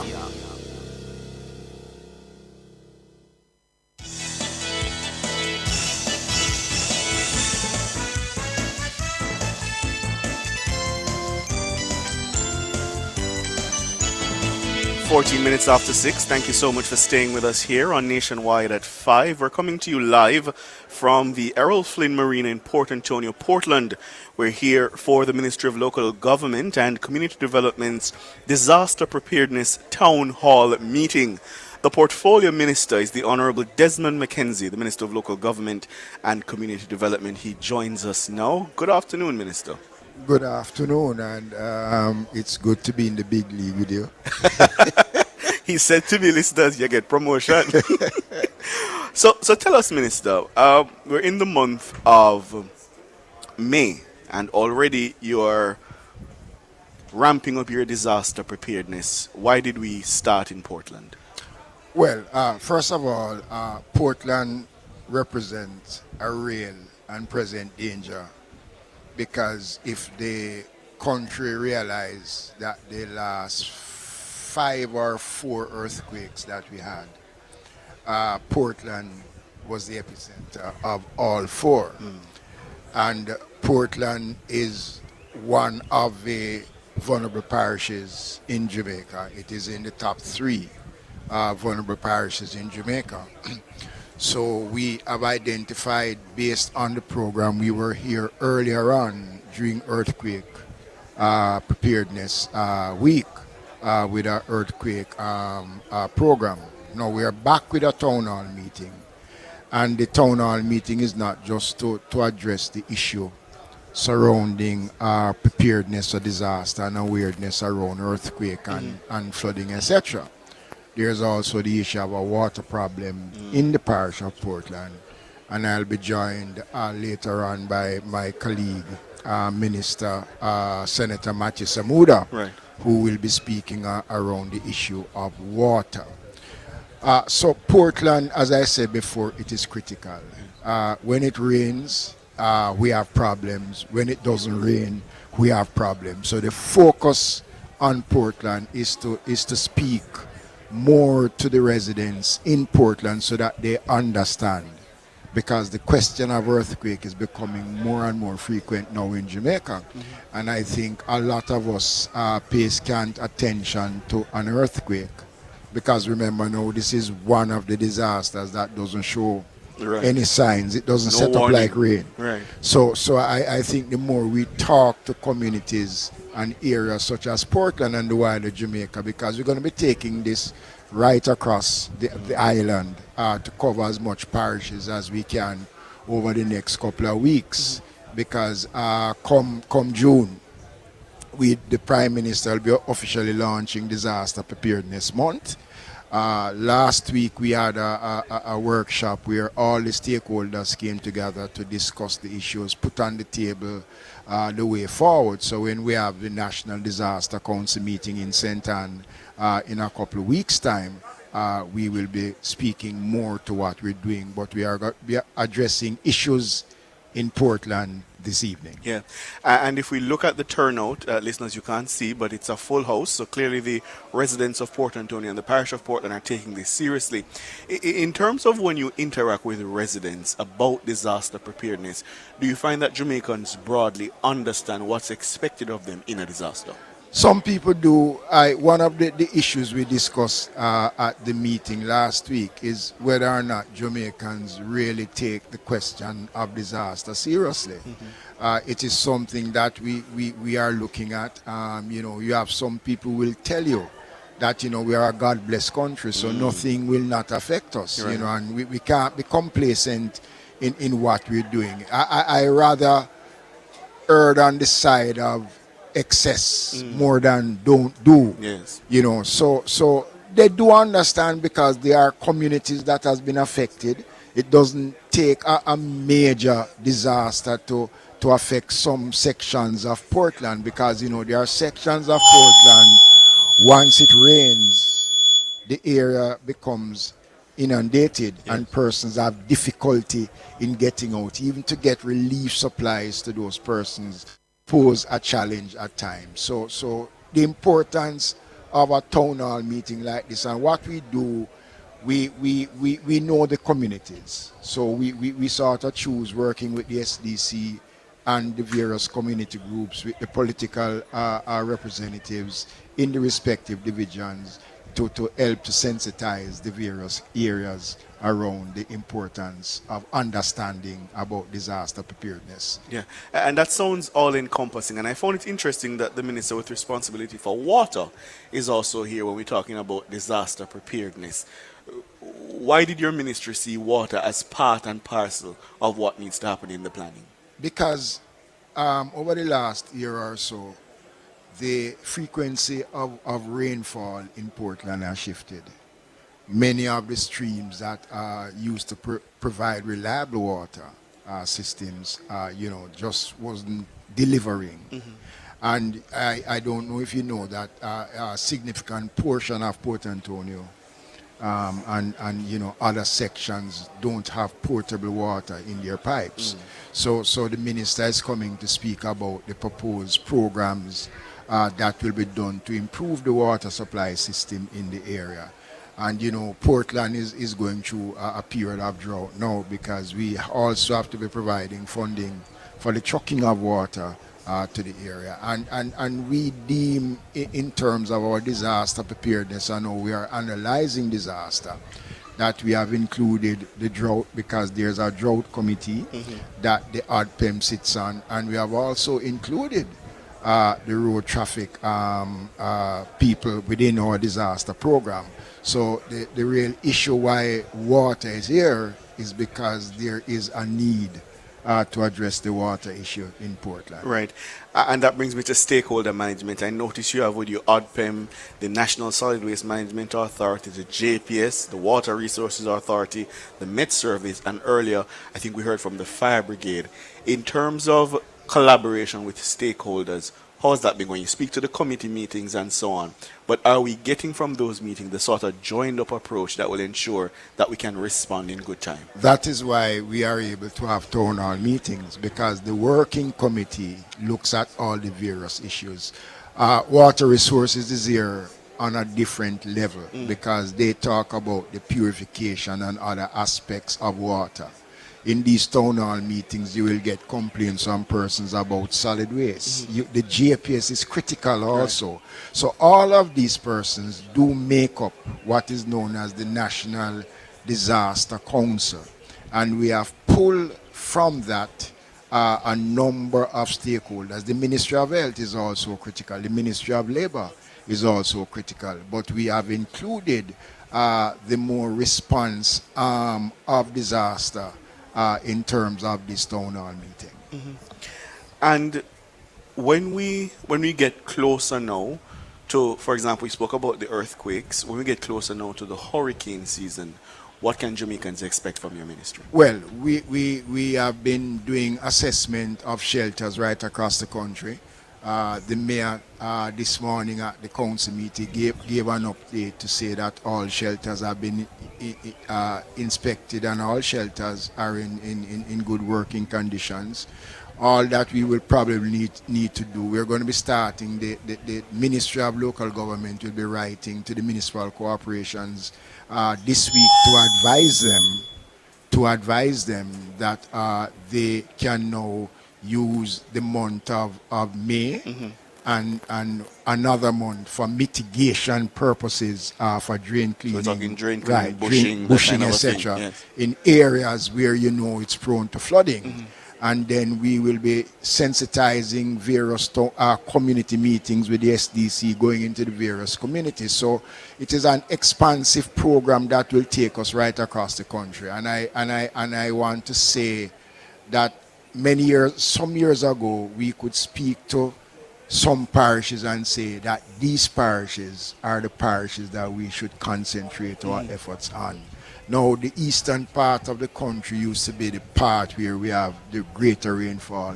Now it has shifted. Right. Climate patterns are shifting. Right. Yes. So we are not just concentrating on any one particular area. No, we have expanded. Right. So the work. But doesn't that put a strain on your resources? It does. And the good thing about it is that we have a join-up approach, government join-up approach with it, because the Ministry of Economic Growth and Job Creation, under which the Meteorological Service falls under, the National Works Agency is a part of it. The Ministry of Labor and Social Security, the JDF, the police, the Ministry of Health. So it is a join-up approach, but what we do have, and I want to say that we have a well-rounded stock of volunteers right across the country who has given, undying support to disaster right across the country.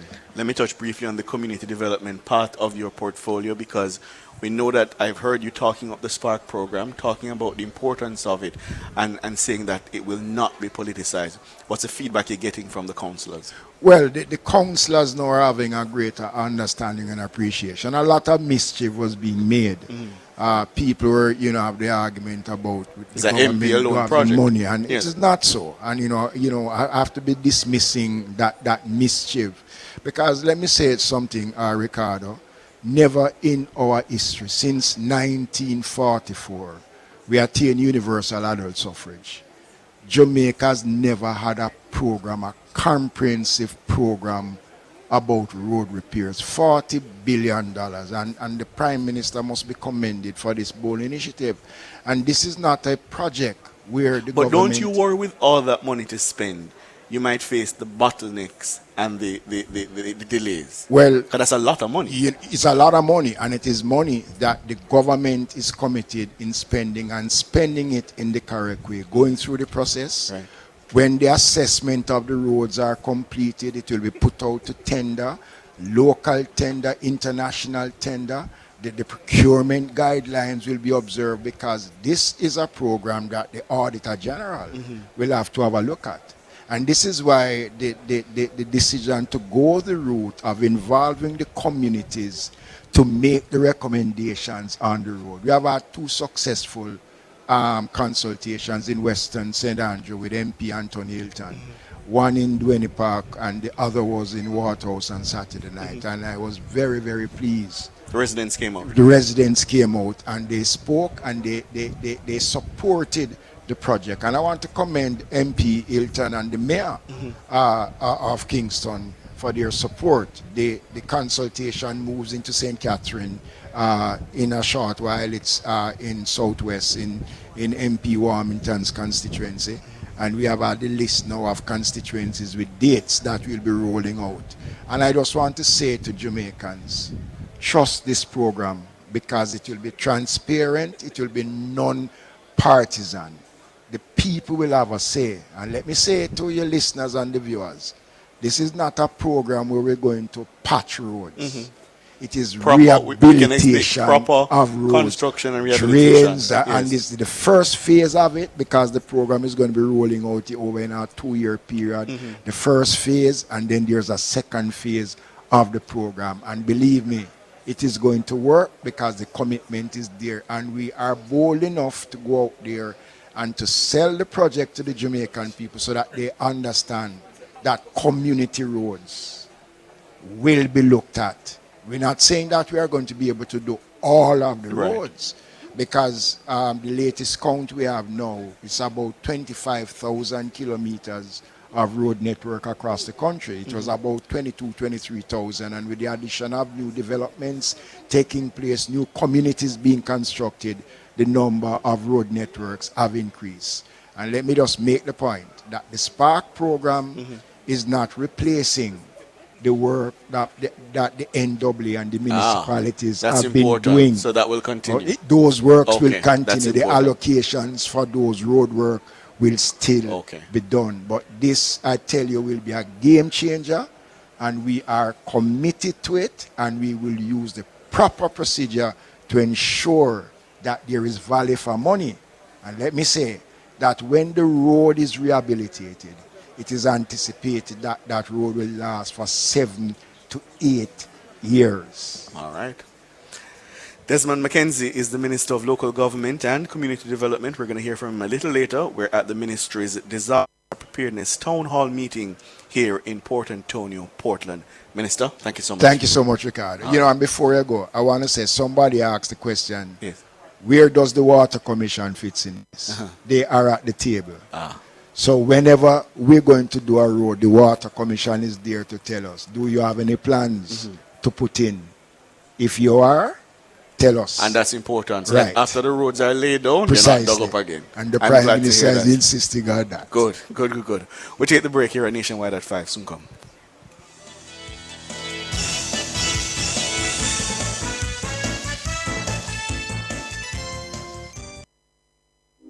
It's our Mother's Day weekend sale at the Ashley Furniture Home Store, and we've got everything for mom with up to 20% off select styles. Shop gifts for her starting at $2,999. Plus, enjoy 25% off all decorative accessories. Finance or fave styles on 6 to 48 months credit. Get the perfect gift for mom during the Ashley Furniture Home Store's Mother's Day weekend sale, May 9 to 12. This is home. Conditions apply. Accelerate your career with the right ally. Mona School of Business and Management. Explore our suite of highly ranked, specialized, globally competitive graduate degrees, including our internationally accredited MBA program. At MSBM, we nurture critical thinkers and innovative leaders, placing our graduates in a league of their own. Join the community of trailblazers making an impact at home and abroad. Apply online today. Global knowledge, regional solutions. Welcome deluxe, the cream cracker that rises to the top. So crisp, so light, so buttery. When you're good, you're just good. Hey, had the national flavor. You go off and buy this bag. So good, it's just so good. Welcome deluxe, the cream cracker that rises to the top. So crisp, so light, so buttery. National Baking Company, just so good. Invest in Jamaica and make your money grow. Invest in Mayberry Jamaican Equities Bond, a safe and purposeful way to invest. How? We carefully invest your funds in top local companies, empowering you to profit from multiple businesses, not just one. With a minimum investment of just $20,000 and an interest rate of up to 10.5% per annum, it's more than just growth. It's profit with purpose. Discover more at www.profitwithpurposeja.com or contact your investment advisor for full details. Profit with purpose. Invest with Mayberry. Building wealth the smart way means you have a clear mission for your money. Specific and measurable means defining the reason for your financial goals. Achievable and realistic means keeping those goals meaningful, yet attainable. Think more retirement, less world's richest. Timely means keeping a time frame in mind so that all efforts remain focused. Visit barita.com/opportunities for more growth coach insights. Drive the most exciting new vehicles in Jamaica. Schedule your 2024 Ford Ranger pickup or Ford Everest 7-seater SUV test drive now. Call or visit KIG today.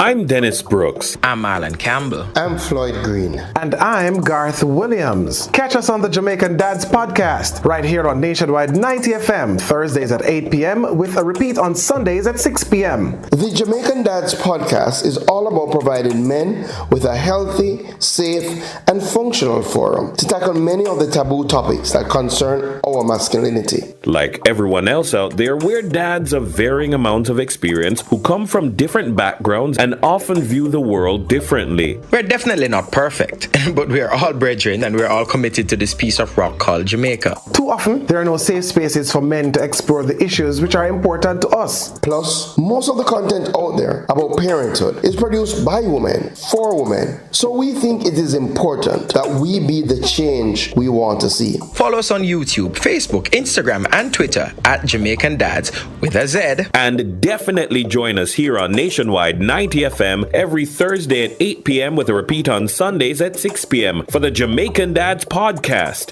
It's a revolution in media. Catch the E-Zone with me, the Stinger Honeybee, alongside Kareem Boy thing. As we turn up the heat in the street. New show. New vibes. Same us. Same us. Monday to Friday, 3 to 5 p.m. Right here on Nationwide 90 FM. We'll bring you entertainment news. We'll take away your Monday blues. You don't want to miss a week with us. We'll talk health. Well, jump into the mix. Or the hot seat. Don't miss the brain buster. Or the crazy giveaways. I mean, is this planet Earth? Is it? I don't know. Let me check. Either way, it's got a buzz. And a bug thing. Ow.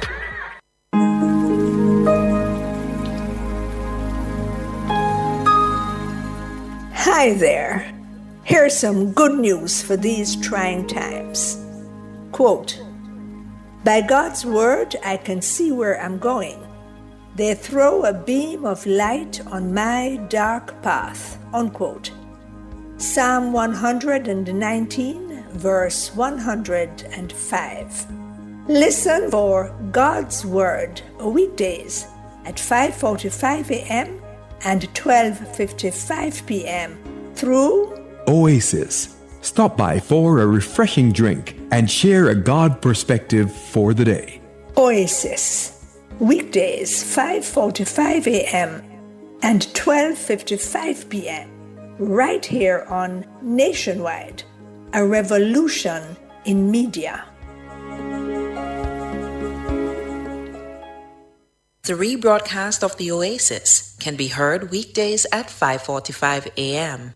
The Oasis is brought to you by Solar Tech Jamaica. We use the gift of the sun to power our world. Nationwide 90 FM is at it again. Team Revolution will clear every hurdle and sprint to the finish line as we cover the games of the 33rd Olympiad from Paris, the city of love. 3 meters clear, 5 meters clear, and away he goes. He continues on his way towards another gold medal. 5 gold medals, 5 world records. Nationwide's coverage is powered by our diamond sponsor, Fosrich, fostering rich customer service across all locations island-wide.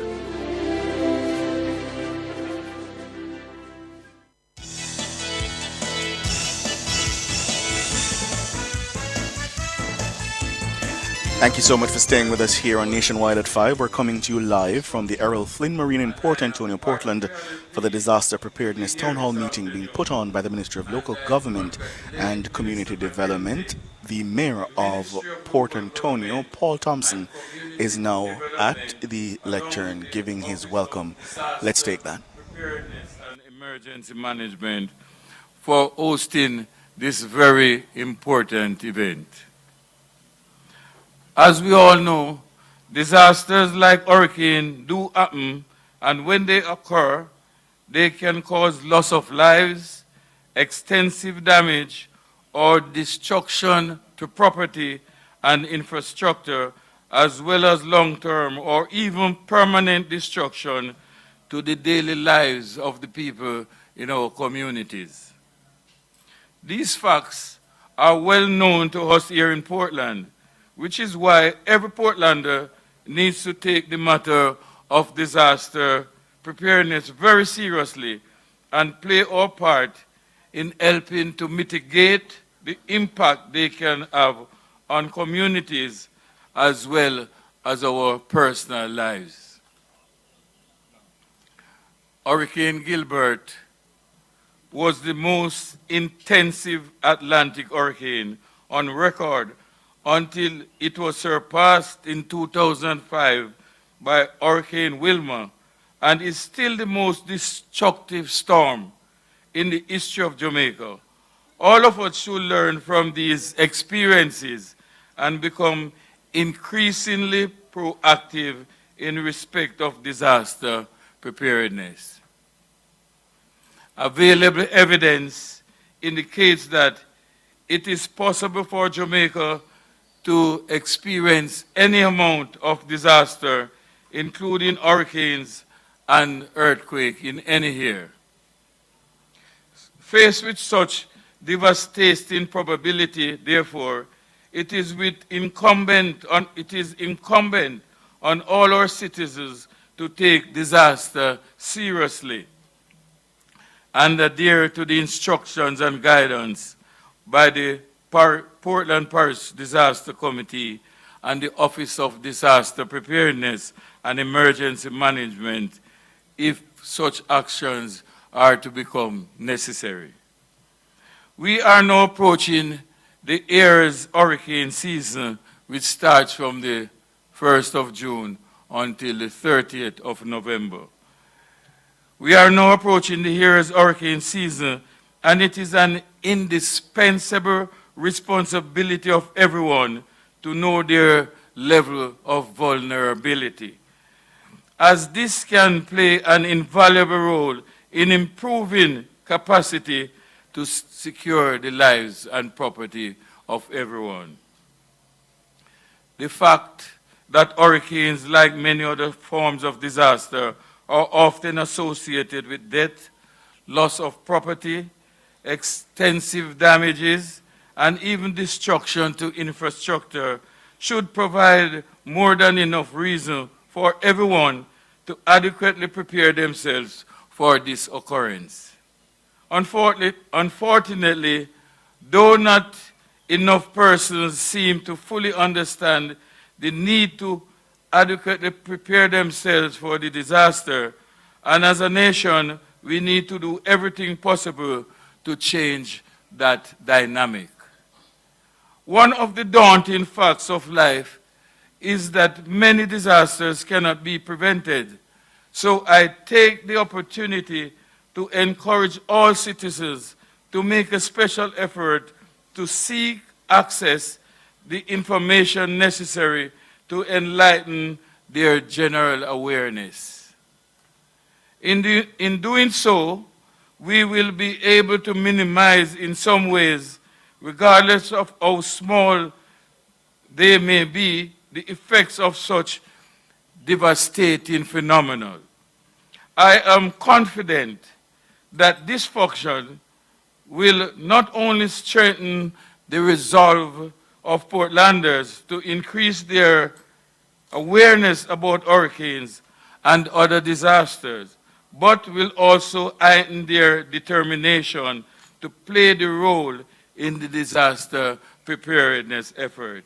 I wish for you all a very successful evening in deliberation.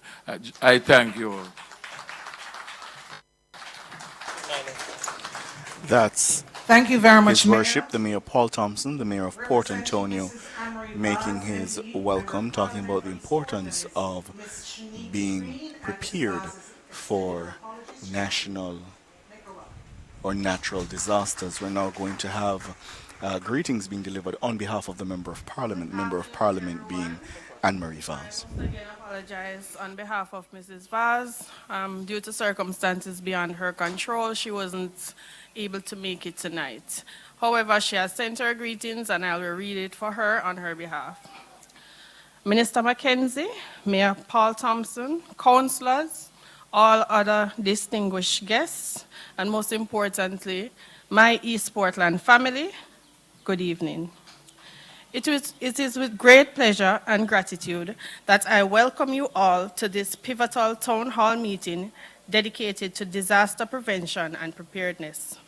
I extend my sincere appreciation to Minister Mackenzie and Minister Samuda for their tireless efforts in organizing this gathering, demonstrating their unwavering commitment to the safety and well-being of our community. Their leadership and dedication serves as an inspiration to us all as we come together to address the critical issue of disaster resilience. As we gather here today, we are reminded of the importance of collaboration and proactive planning in mitigating the impacts of potential disasters on our community. From natural calamities to unforeseen emergencies, the challenges we face requires a united front and comprehensive approach to preparedness. Throughout this meeting, let us engage in thoughtful discussion, share insights, and exchange ideas on how best to enhance our disaster preparedness efforts.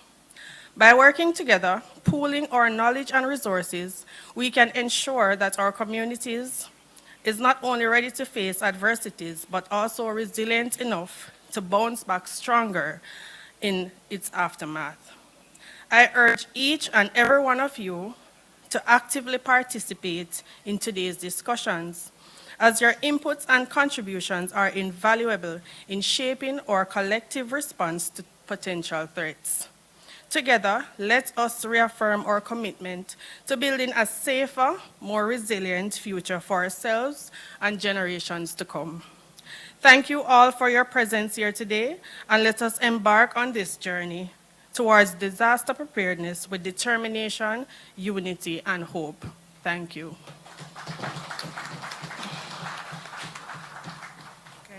Thank you, Ms. Green. At this time, we're going to take the presentations from the entities. And first up, we have the Office of Disaster Preparedness and Emergency Management, Mrs. Anna Tucker Abrams, to make her presentation.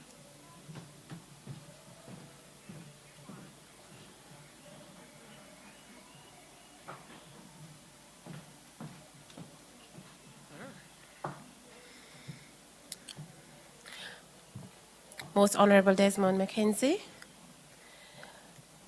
Mayor, His Worship Paul Thompson, Representative Shanique Green,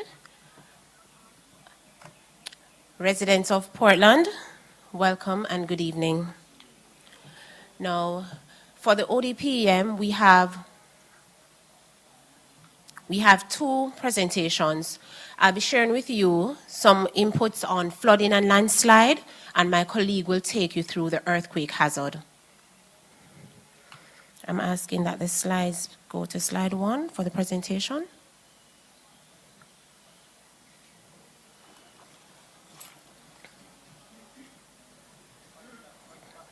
It's not working. Okay. Thank you. Now, as a general background, for those who may not know, this parish has about 80,000 persons. And of that population, 20,000 are under 15 years old, and approximately 7,361 are elderly population. And of course, within that number, you also have persons with disabilities. Now, in looking at the overall vulnerability of the parish, there are 45 communities in Portland. And of this number, 34 of those communities are prone to either flooding, landslides, or even wind damage.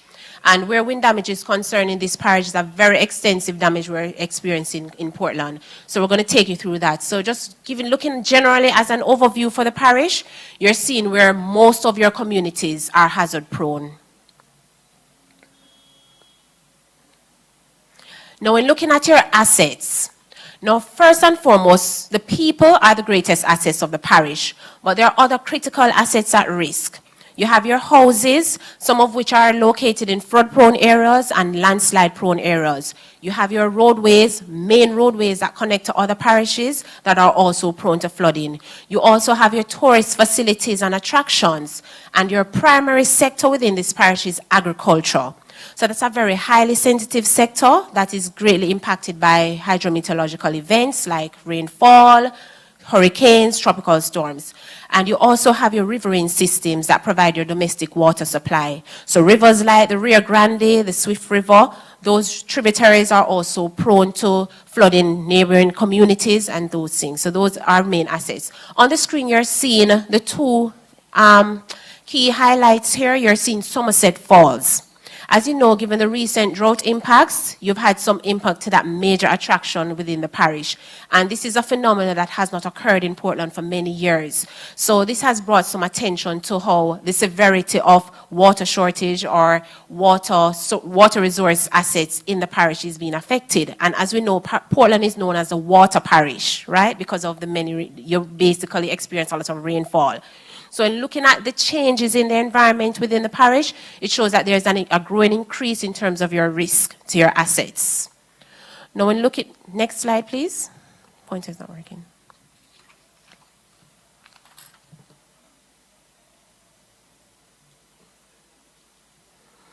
Now, the map you're seeing on the screen shows you the river and susceptibility across the island of Jamaica. And where you're seeing the circle, that's the parish of Portland. So as you can see, Portland is really a wet parish. It has many rivers and small stream tributaries that contribute to flooding within the parish. Another vulnerable hazard to the parish is landslide. Next slide, please. Pointer's not working. Is your landslide susceptibility. Now, the areas in red that you're seeing on the map are the areas that are most prone to landslide. So the southern sections of Portland is where you're highly vulnerable to landslides. And as you approach the coast, that's the area where you're highly susceptible to flooding in low-lying areas. Moving on. Previous slide. Now, giving you a depiction of the distribution of communities within the parish that are prone to flooding and landslide, you have 13 communities that repeatedly receive flood impacts over the years, and you have 10 communities that receive landslide impacts, and you know a few of them. So you have Spring Garden, Buff Bay, Port Antonio, Long Bay, Hope Bay, Orange Bay. All the coastal areas mainly are prone to flooding.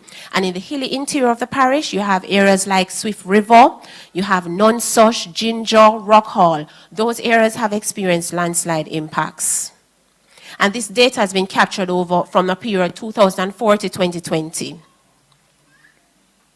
What am I doing wrong? Next.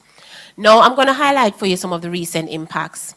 In looking at 2022, we have Tropical Storm Ian, September 25th to 26th, and this impact was mainly wind damage in the parish. So it resulted in a lot of down power lines and fallen trees which blocked roadways across the parish. Next. Looking at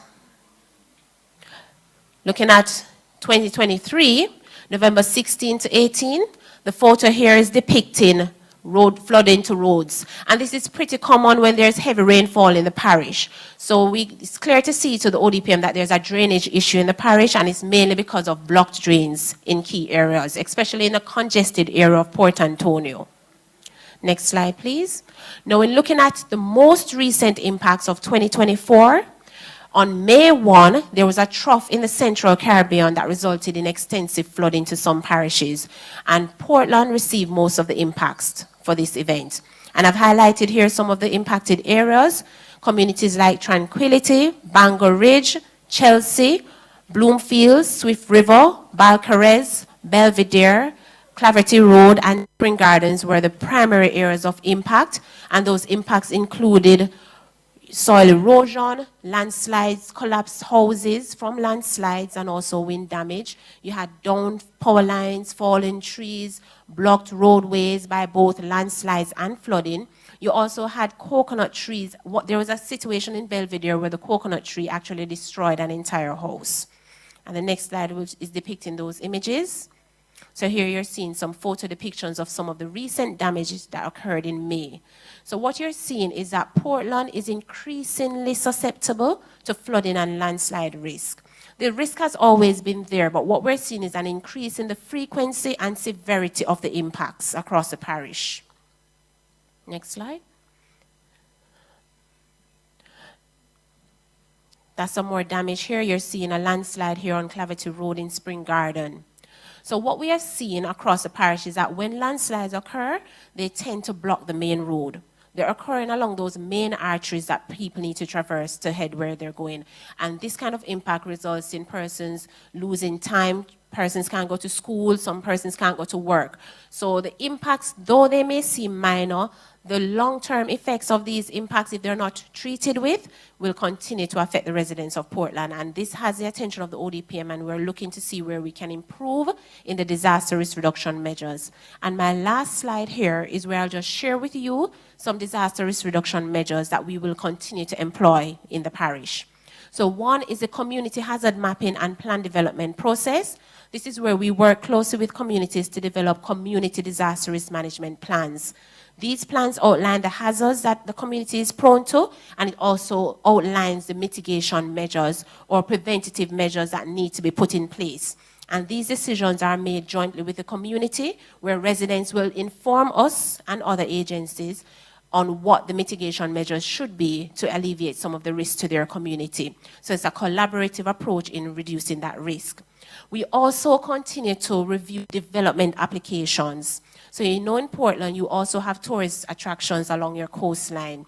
A lot of these attractions lead to other new developments, and these are large hotel developments. So those applications come into the ODPEM where they're reviewed to expose the flooding and landslide risk to those properties.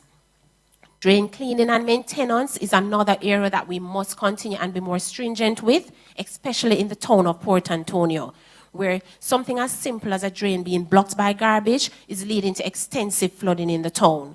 So these are measures that are inside your control. And what we're encouraging you to do is to not wait until the flooding occurs to be reactive to the impact, but to have a more proactive approach where the drains are clean ahead of the rains. We know the rainy season, and when the Met Office comes, they will give you that period. We know June to November is hurricane season. So if we ensure that the drains are clean within those time frames, it reduces your flood risk and other exposure. Now, in looking at your landslide problem, within the parish of Portland, as the landslide susceptibility map showed, most of your slopes are steep slopes. And when farmers are deforesting these hillsides, and there's not much plant, or what the crops they put are not enough to hold the soil, what will happen is it will result in landslides. So while you must do this to maintain your livelihood, we're also encouraging you to reforest some areas. Have a system where you're replanting trees on a regular basis to maintain slope stabilization in these areas. And these are some low-cost initiatives that can be carried out in the parish.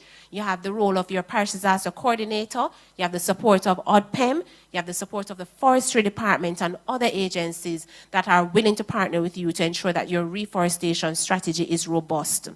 We also encourage ongoing public education and awareness to promote behavior change.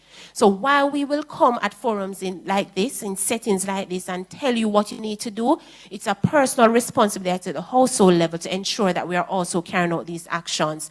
So it becomes a natural behavior in our practice. So as part of our public education and awareness program, we will continue to teach you the different strategies for disaster risk reduction and encourage you to tell us what your needs are in terms of disaster. So I'll now move on to my colleague who will now share in more in-depth for you the earthquake hazard, especially the one that occurred last year in October. So I now welcome Mrs. Anthony Kirkland Richardson from the ODPM. Thank you.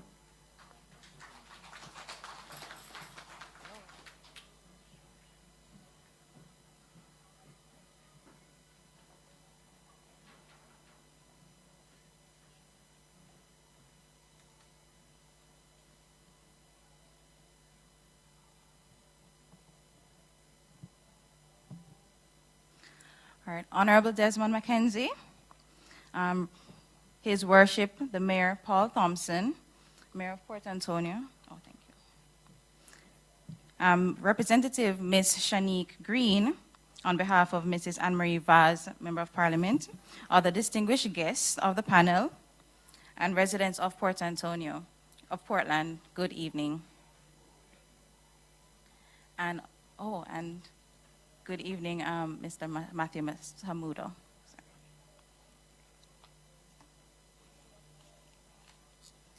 All right, so I will be taking you through what earthquake is, understanding an earthquake, and how you can prepare and be safe or help to mitigate the impacts from an earthquake. An earthquake is, a shaking of the ground caused by a sudden movement or breaking along plates within our Earth's surface, right? So of course we are above our tectonic plates, and they're either converging, which they're coming together and they're pushing the land upwards. So our beautiful, well, it's dark out now, but our beautiful hills of Portland, display the upliftment of our land from our convergence.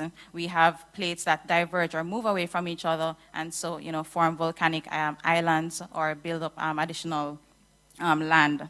And we also have our tectonic plates that move across each other, which are called transform plates. And of course, that's where we feel a lot of our earthquake activity in the Caribbean. So what makes us, hold on. All right, so if you can follow along the slide. Just to give you a little terminology of what you feel on the ground, right? So when we say our epicenter, the epicenter of the earthquake is the surface on the ground that is directly above where the seismic rupture begins. So, of course, there is friction on our Earth's surface, and of course that creates that jolt within our Earth's surface, and we feel that shaking on the land. And the focus is where it's below the ground, and of course faults run right through our island, the main one being the Plantain Garden Fault that runs through our Blue Mountain block. And so right throughout the year we're feeling numerous earthquake activity.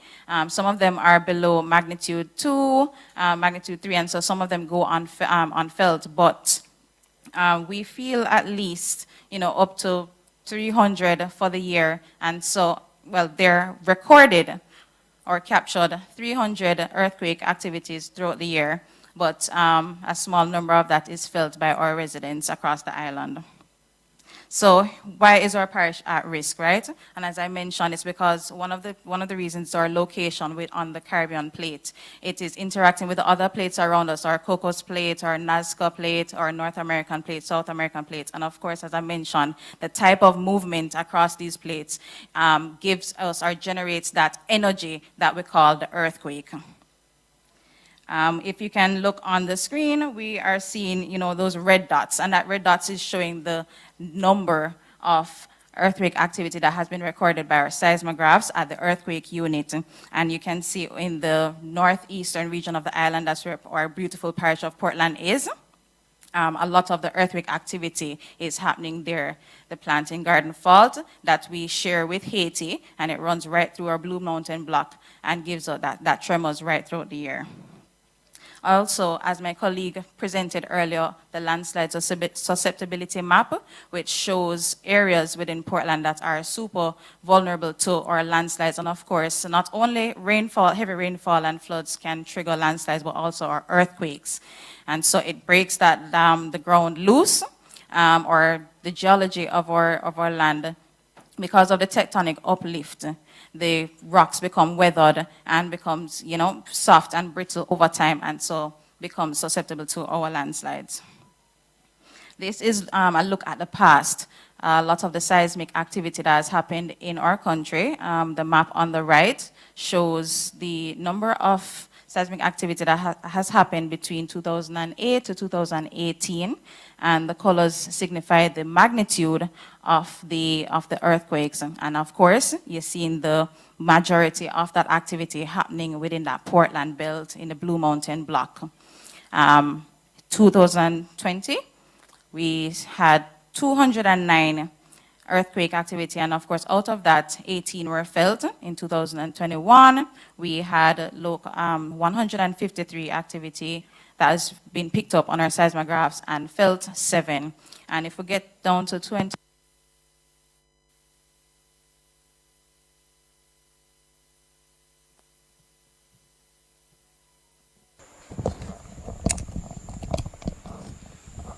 You're listening to a presentation from a representative of the ODPEM taking the audience through the earthquake activity that has been seen across the island, particularly in the parish of Portland.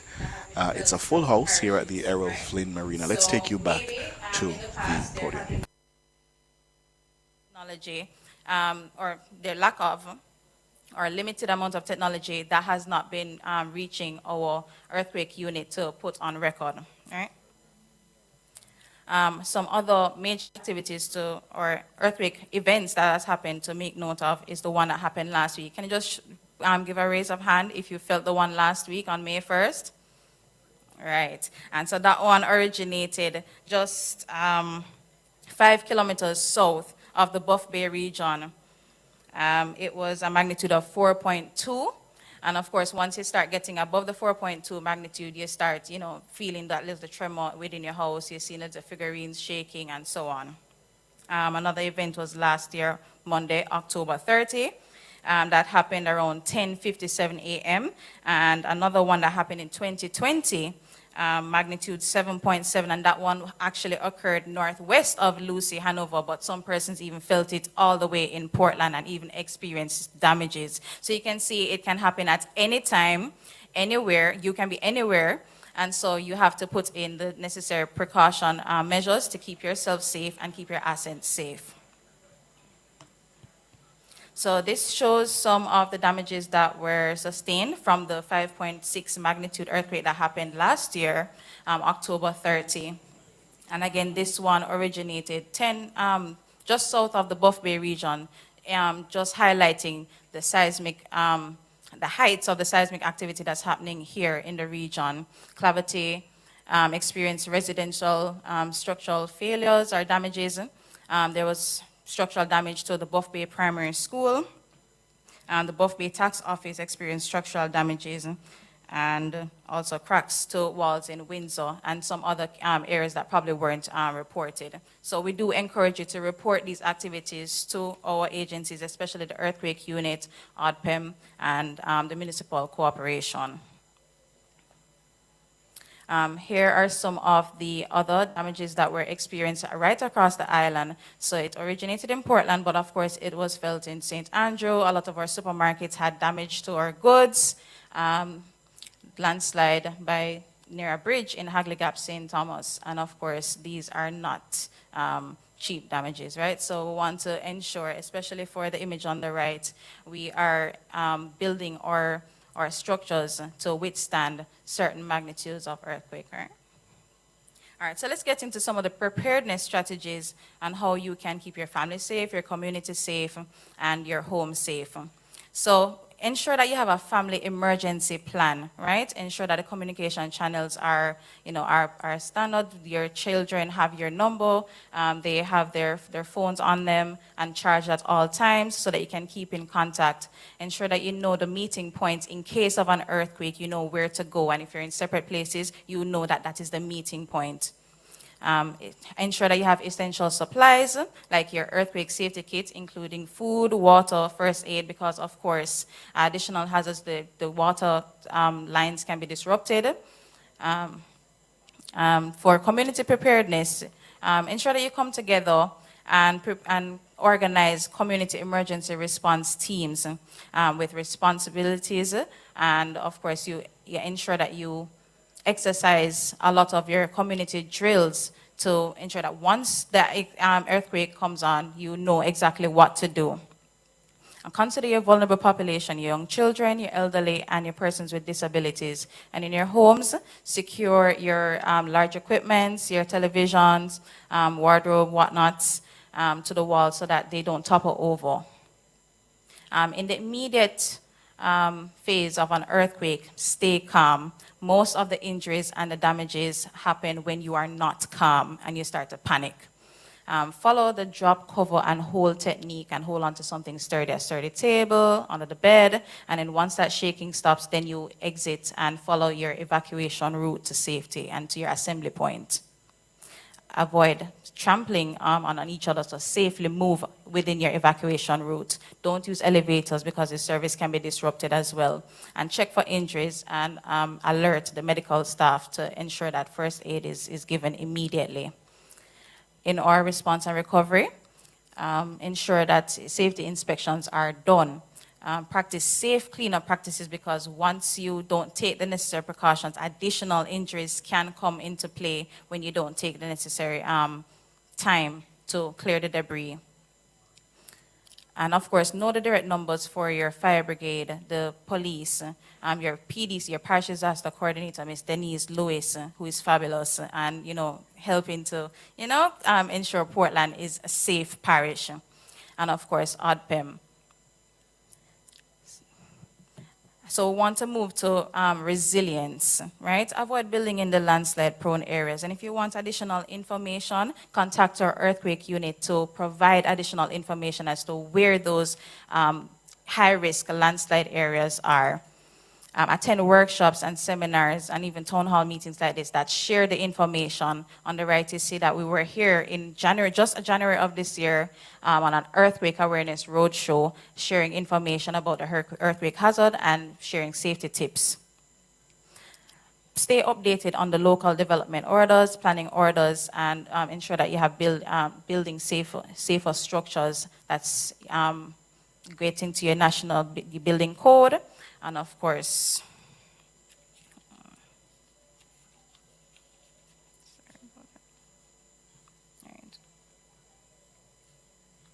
all right, and my last message is to just say that building resilience against earthquakes and other hazards is everyone's responsibility. So just ensure that you are taking your personal action towards safety against earthquake and other hazards. Thank you.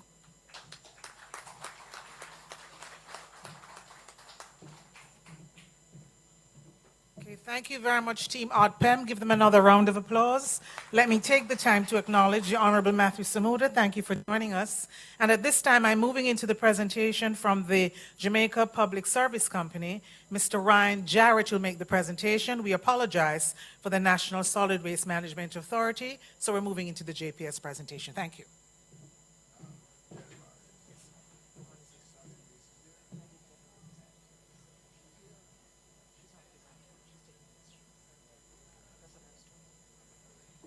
So we have a rep from Solid Waste who will take questions, so we'll not have a presentation. Yes? Thank you.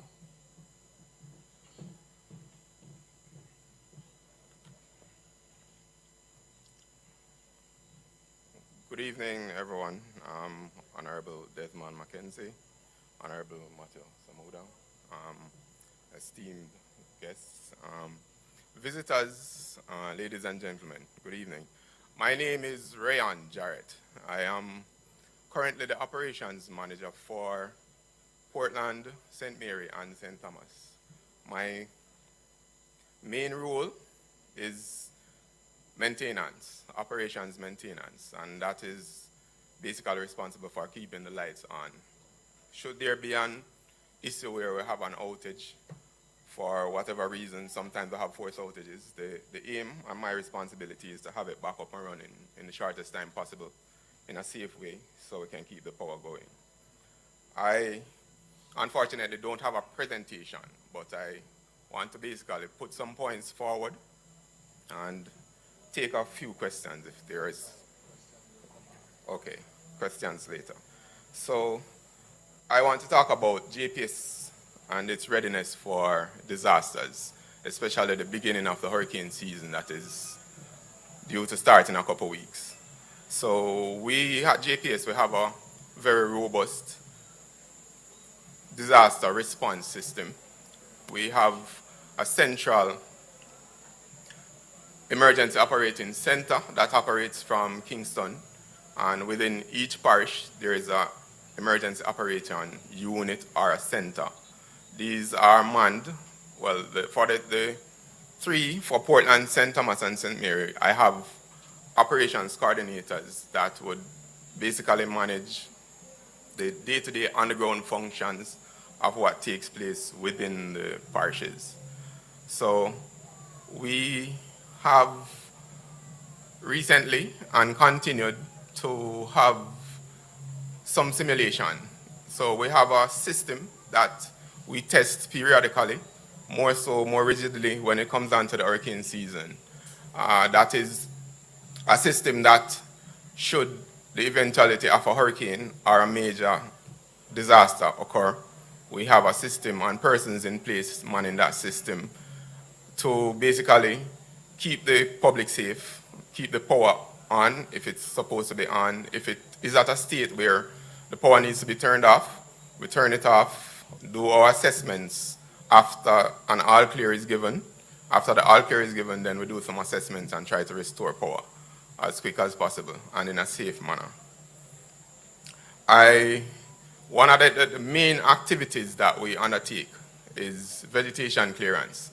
The least amount of vegetation we have next to our power lines is the minimal the damages will be to the infrastructure, to the assets. So I'm not sure if, well, many persons here would have seen persons within your communities cutting down trees that are near the power line, removing vegetation.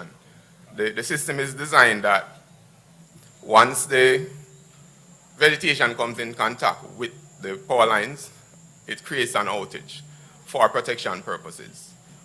The voltage, the average voltage running through the lines, the top lines that you see on the street, is 24,000 volts.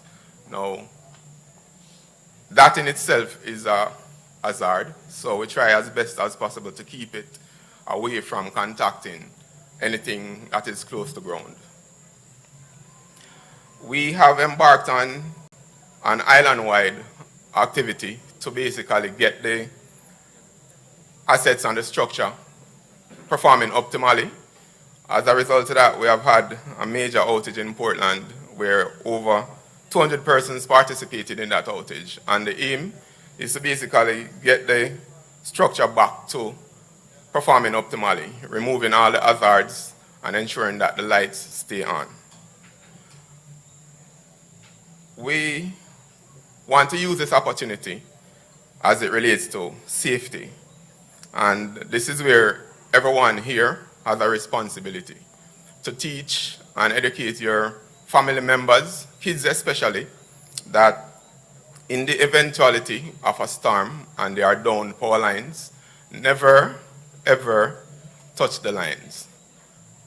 We always assume that there's power flowing through it. A lot of persons have got themselves injured, and even to the extreme of having some fatalities by persons seeing wires, what we refer to as conductors, on the ground and trying to remove them for clearing the roadway.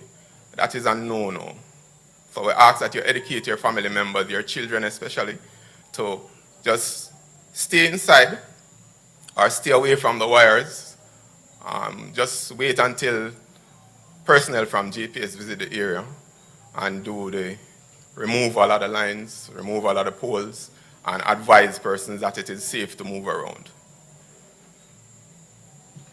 There is some situations where we have trees. Sometimes it's on private property, but they grow to a size that poses a hazard to the power lines. We ask that persons who have this situation or identify the situation do not attempt to cut the trees yourself.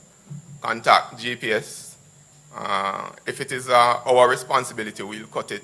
If it is not, and we can assist, we will. However, if we can't, we can turn the power off to your premises and you can do the cutting. Our resident-based customers are about 700,000 currently. And what we do is basically we have a system, and the system, it runs parallel to what is existing now. So for example, the main power goes, we have backup, as I had mentioned before, to all of these centers, these EOU, emergency operating centers and units. So we have power running in the background while we do our restoration to the main grid. Again, we ask that we put safety first, and we crave your patience. Sometimes a lot of persons get impatient when there's a power outage of a magnitude that is created from an hurricane. So we just ask for patience as the teams go around, do their assessment, and try their best to restore the power safely, so the persons restoring the power and the persons receiving the power can get it in a safe manner. Thank you.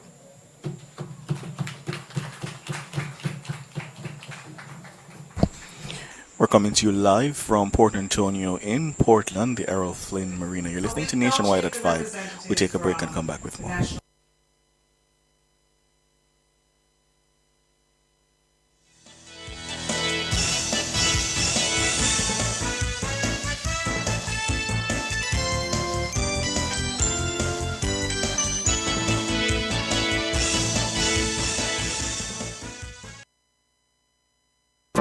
KFC hot wings, a wing for the win. From your taste one wing, there's just no stopping. KFC hot wings, it's finger licking, spicy or barbecue. Which one you picking? Good for have on the go. Any flex, any link. Best wing, best believer. We said the thing, long lasting flavor. We stay winning. KFC hot wings, a wing for the win. KFC hot wings, delicious, irresistible. Enjoy a 10-piece combo or 25-piece party bucket today in hot and spicy or spicy barbecue. KFC hot wings, a wing for the win.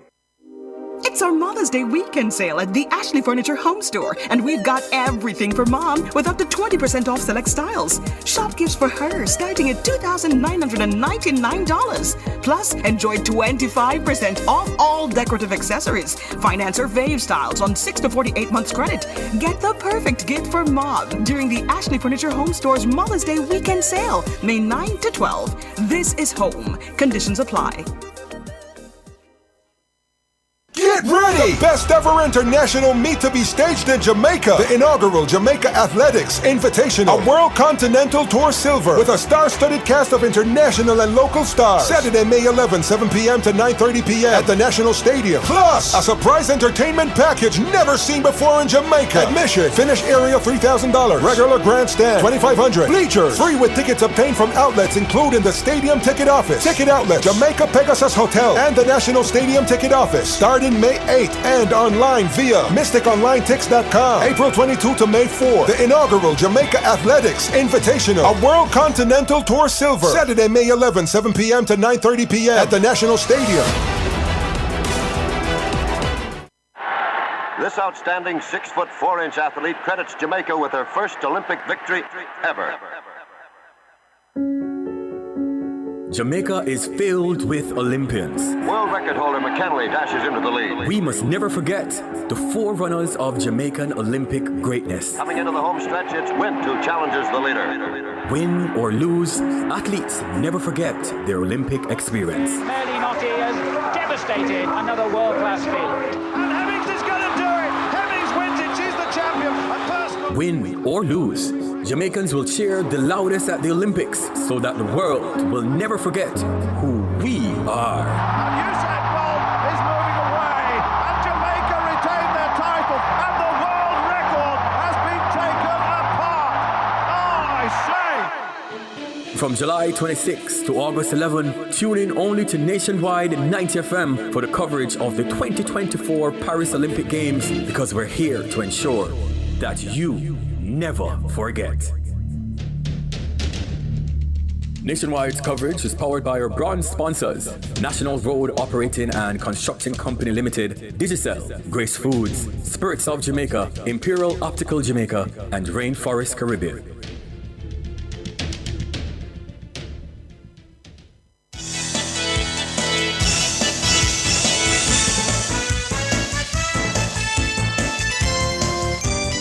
Good evening to you. Thank you so much for joining us. If you're just joining us and staying with us, if you've been with us from start, we're here at the Errol Flynn Marina in Port Antonio, Portland, for the Ministry of Local Government and Community Development's Disaster Preparedness Town Hall meeting.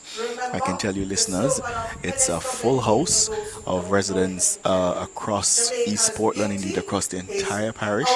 They've come to hear from the Ministry of Local Government and the Office of Disaster Preparedness and Emergency Management, ODPEM, along with other key stakeholders.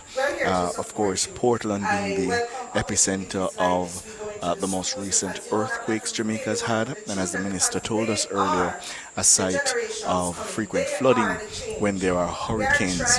Right now on stage is Tracy Fakuri, the regional manager of National Solid Waste Management Authority, NSWMA, urging the residents who are listening attentively to ensure that there's proper garbage disposal in the parish. Yes, we are due to hear from the minister, Desmond McKenzie, and joining us not too long ago was the minister with responsibility for water, climate change, Matthew Samoda. He's here to talk about the water woes plaguing this part of the parish and what the government intends to do.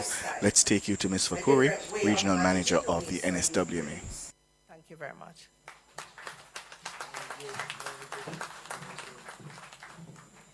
Thank you very much. I'm owning it also. Jamaica's beauty is our duty, right? Okay, so we now call on Peter Clark, Water Resources Authority, to make his presentation.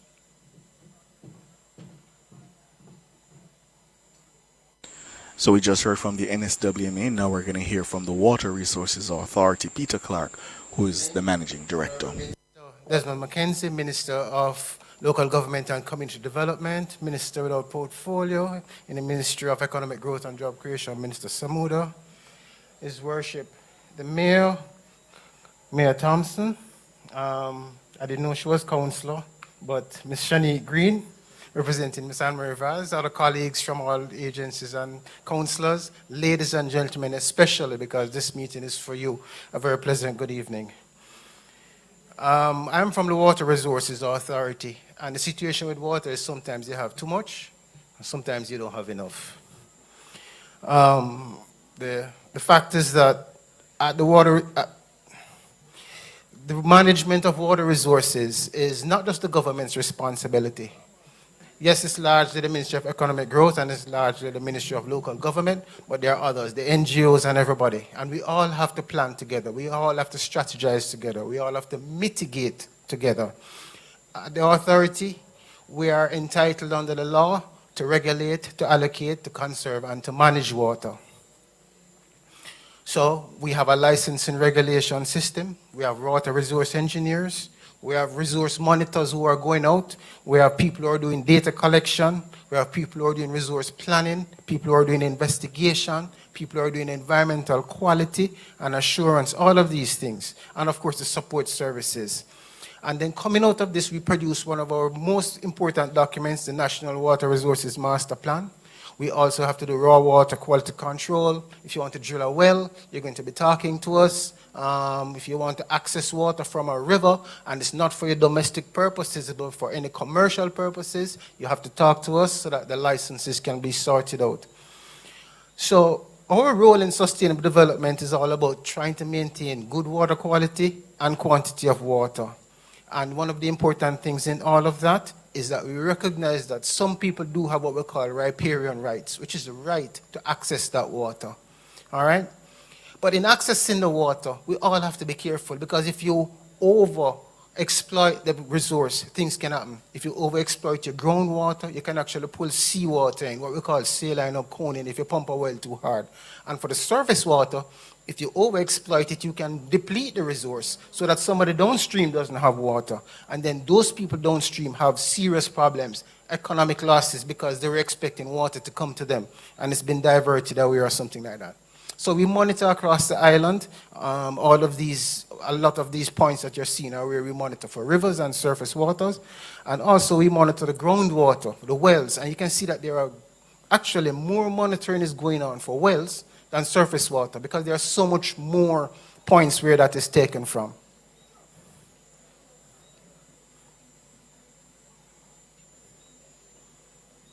Not advancing.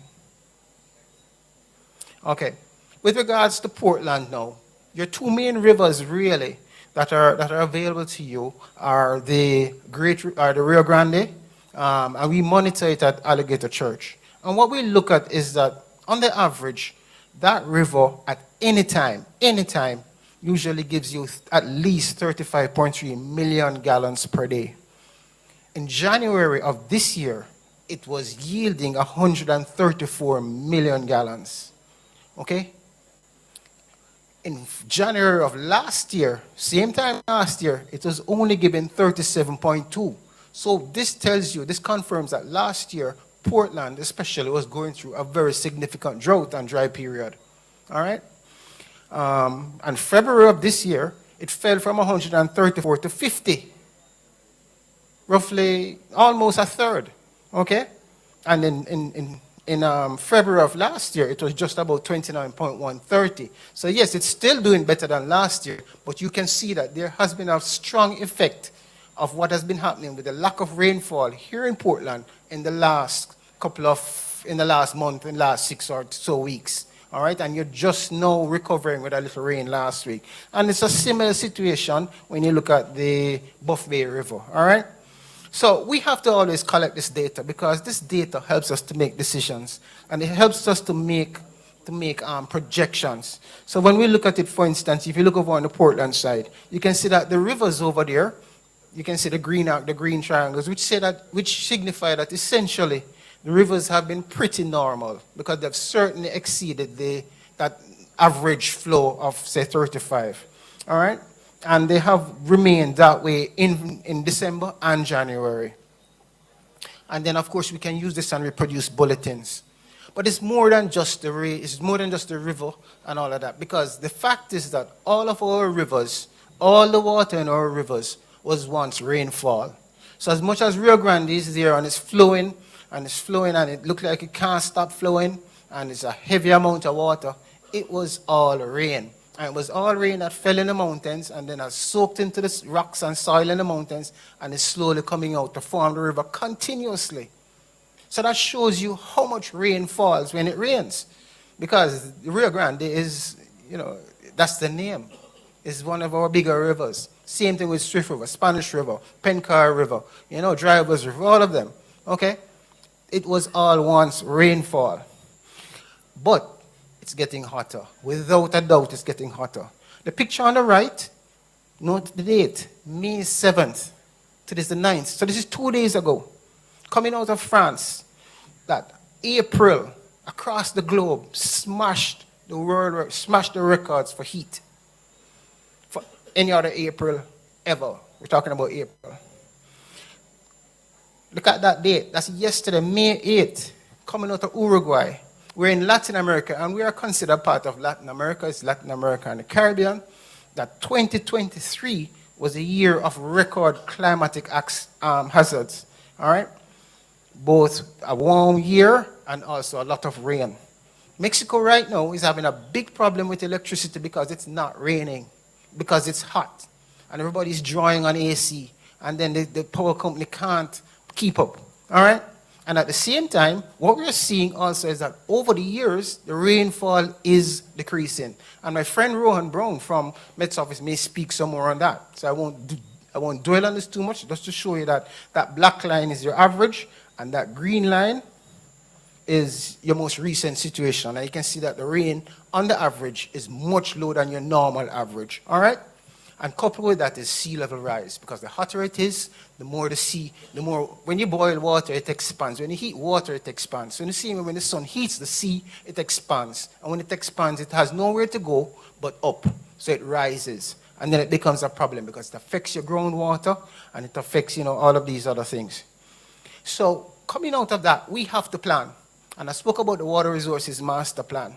So we have to start planning to mitigate. So for instance, what you're looking at here at the bottom is just the draft of a project, a scheme project, to basically irrigate the breadbasket of Jamaica, which is down in St. Elizabeth, all right, taking water from the Black River. And this is a plan that we're looking at earnestly, and we're hoping that, with the help of the minister, that all of it is going to come together.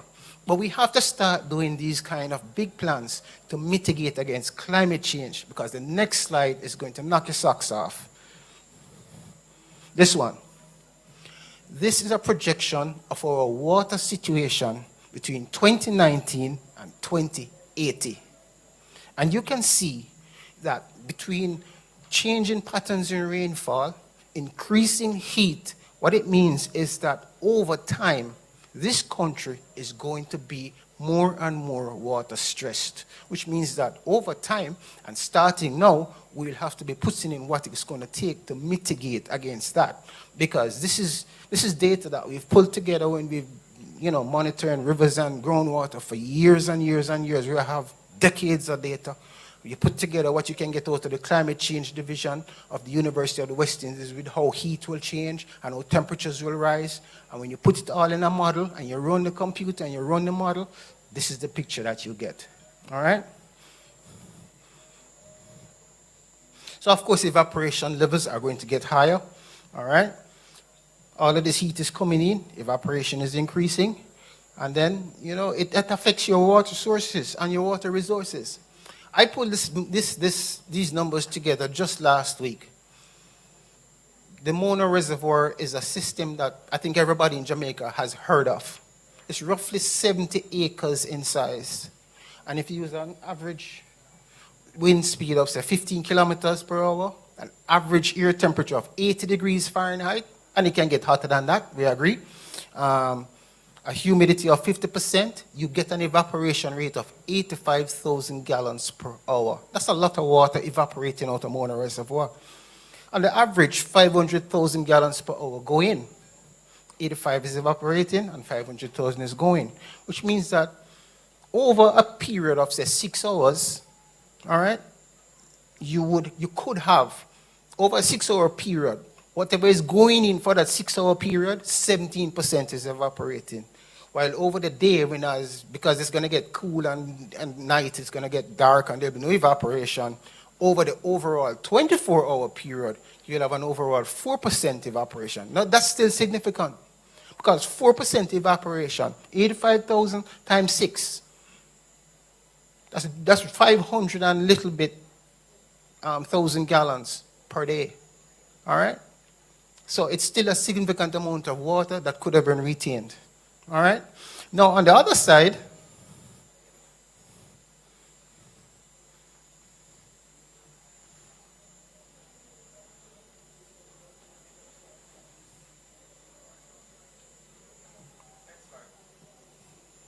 next slide, please.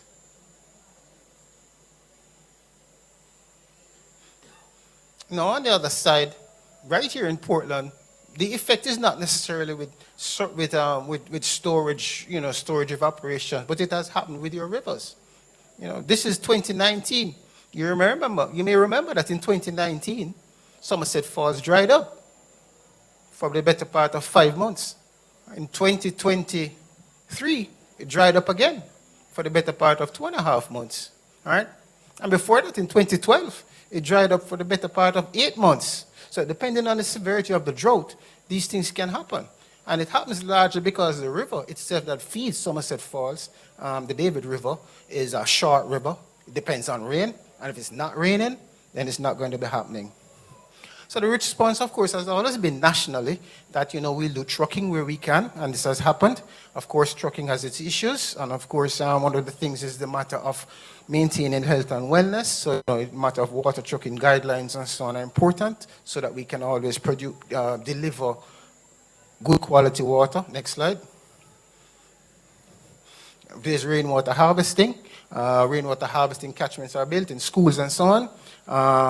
And also we recommend detention ponds and all of these. Next slide. Reforestation, we spoke about that already. That has to be a part of our operations going forward. My colleagues from ODPEM spoke about that, and nobody else, is of more concern than the people who have to manage water resources, because these promote our watersheds. Next slide.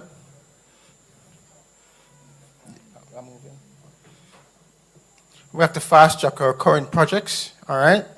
Leaky pipes need to be replaced. Distribution needs to be ongoing. Water treatment plant upgrades needs to continue. Next slide.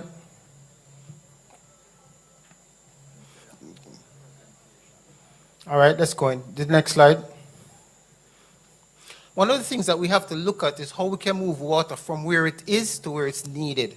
And this is happening already across the island. And we have looked at rivers that are favorable for this, and these have been presented, so it's just a matter of doing, developing the projects that can make it happen. But for instance, the Rio Bueno, that can be moved to the south, Wright River, also Lala and Great River. All of these are on the north coast, but they can move into the south, into Clarendon, into St. Andrew, into St. Catherine to help those situations on that level. Thank you. Next slide. Go ahead. Next slide.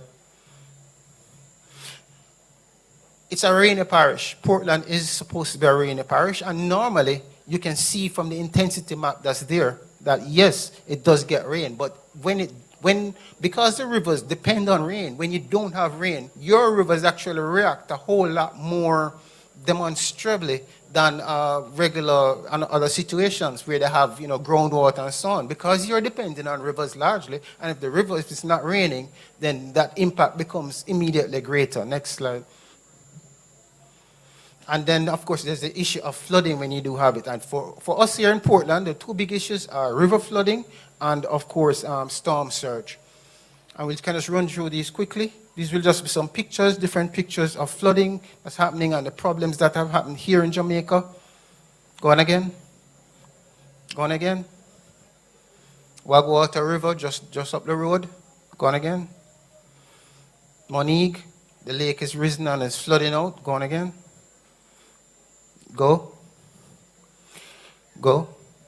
So your coastal flooding also becomes an issue, especially for places like Anata Bay over in St. Mary, Buff Bay, here in Port Antonio, Hope Bay, St. Margaret's Bay. All of these townships that are on the coast have a strong susceptibility to coastal flooding when the hurricane is pushing that wall of water in front of it. It's something that we have to be aware of and be ready to move, be ready to have the plan how to move and where to move to be safe, especially in these towns. Thank you. Next slide.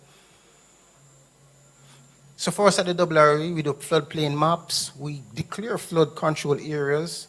We have the flood control master plan, and we have flood warning systems.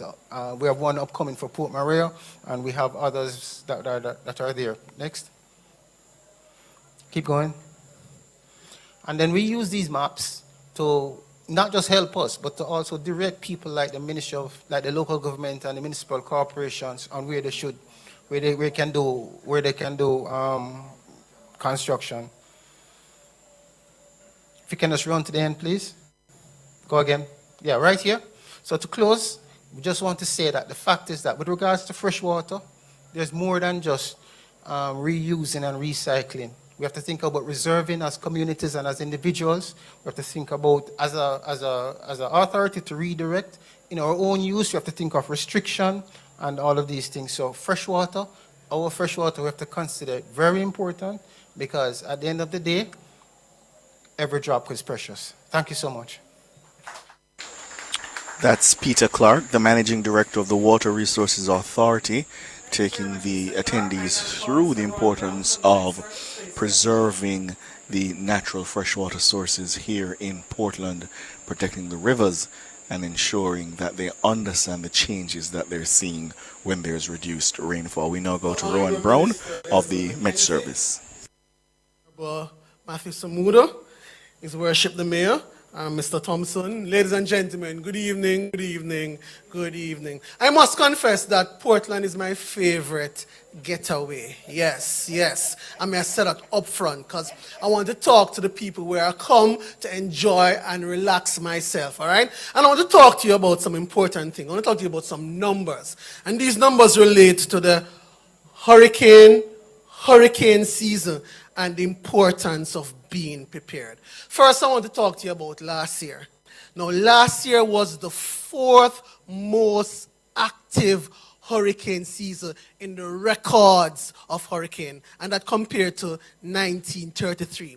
So it was the fourth most active year. And I want to knock and thank God that nothing affect Jamaica, and I'm thankful for that. However, to the end of the season, in November, there was, a little concern because there was an area of low pressure, right, that moved across Jamaica. They called it potential tropical cyclone 22, and that 22 created a little damage. And I just want to tell you the damage it created and come back to you. So it produced heavy rainfall, prolonged rainfall, gusty winds. It affected 10 of 14 parishes, especially southwestern parishes, central and eastern parishes.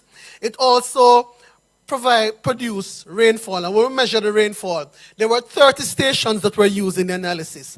And all 30 stations in those 2.5 days exceeded their monthly rainfall. So that means that you had a lot of rainfall, right? And it affected Kingston, St. Andrew, Portland, St. Mary, and St. Catherine. You had rock slides, you had fallen trees, you had down power lines, and communities were inundated. Now, if that little system that was not a tropical storm, not a hurricane, but just an area of low pressure that moved across Jamaica and created such damage, can you imagine if it was a tropical storm or a hurricane? We need to be prepared. All right, that's the first point I'm making. The next point I'm making is numbers again. Now, I want you to listen to this point, right? Right across the world, the meteorologists, the climate scientists, they're saying that this year is going to be an active year. And the reasons why they're saying that is, number one, we're currently in an El Nino condition right now. And that condition is going to become neutral in the next couple of weeks. And when you reach to the peak of the hurricane season, you're going to have something that is called La Nina. Now, you said that system weakens the wind shear. And therefore, you have more energy, more convective activity. And storms are easier to form in that sort of condition. That is something that we are concerned about. The next thing, and Peter talked about it, is the heat, the sea surface temperatures. They are above normal for April. So if they're above normal for April, can you imagine June, July, August? So that is cause for concern as a scientist, right? And not only that too, but to about 30 feet below the sea level, that also is warming. And that combination provides the energy or the fuel for the quick development of systems. I want you to Google this, Hurricane Otis. And the word I want you to pay attention is rapid intensification. Now, first time the system would gradually become a depression, then it gradually becomes a storm, and then it gradually becomes a hurricane. That is not happening anymore.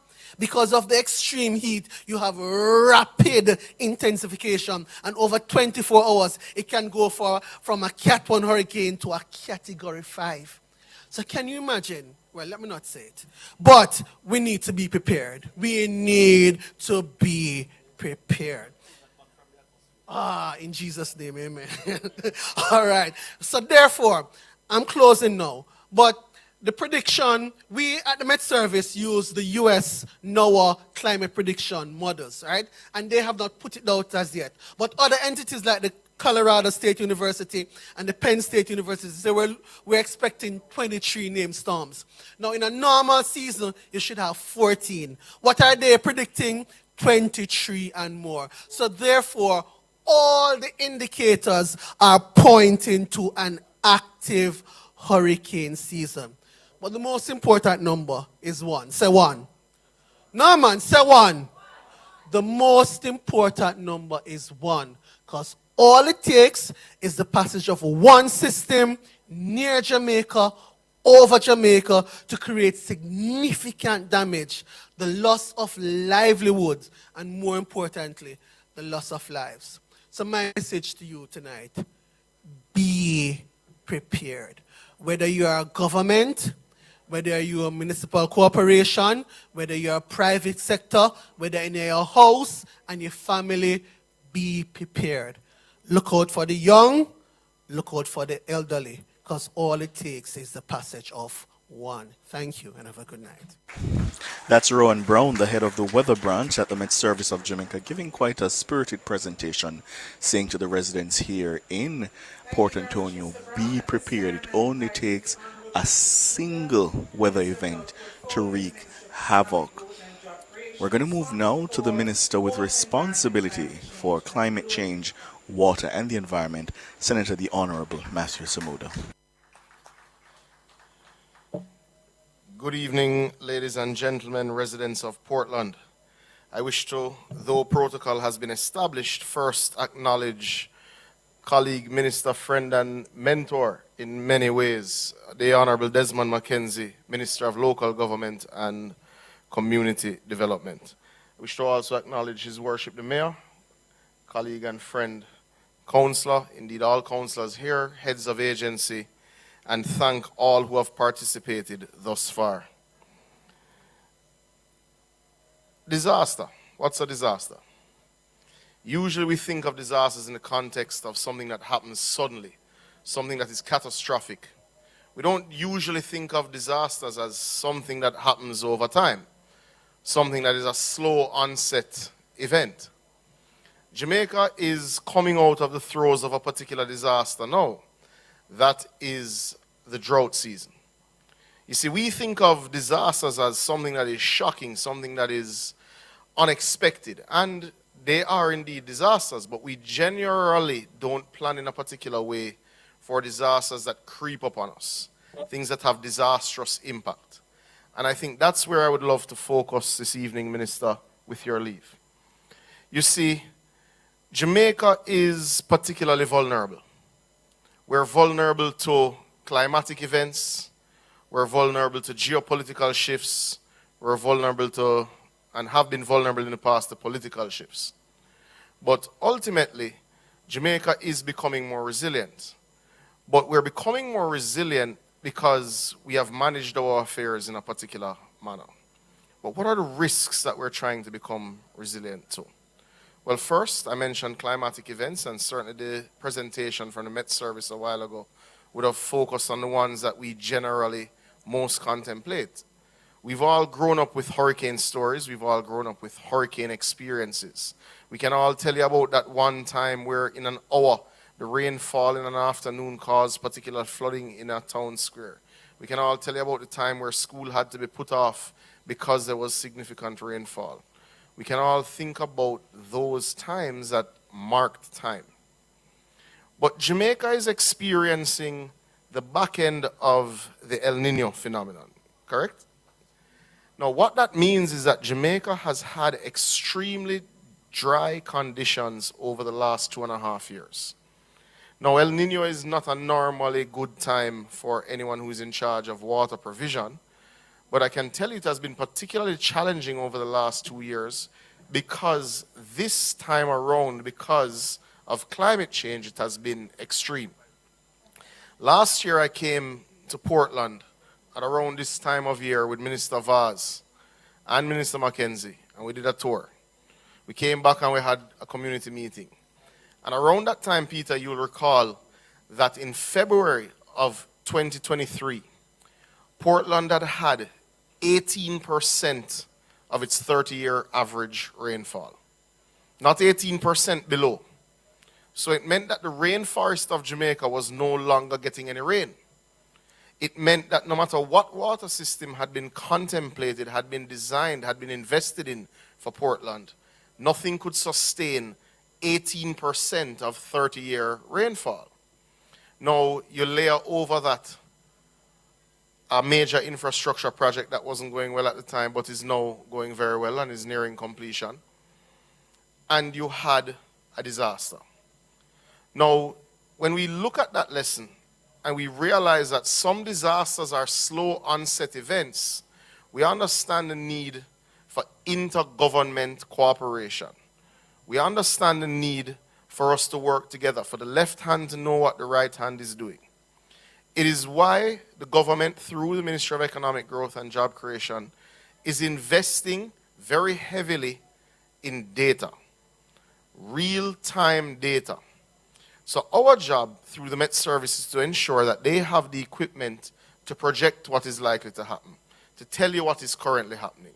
We have to ensure that Peter Clark and his team at the WRA has the ability to measure changes in hydrological flows, meaning, is the river breaking its banks? We don't need to hear that next month. We need to know what is happening today.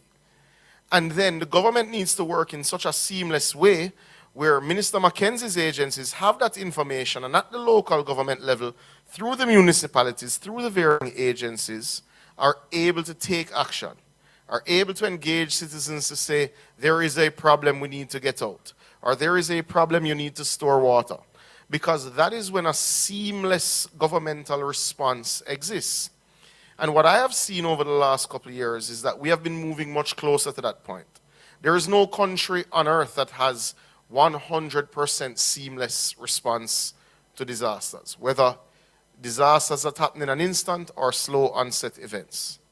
However, our government is ensuring that the information that informs strategy is indeed reliable, is indeed available to all of the agencies that must coordinate that response.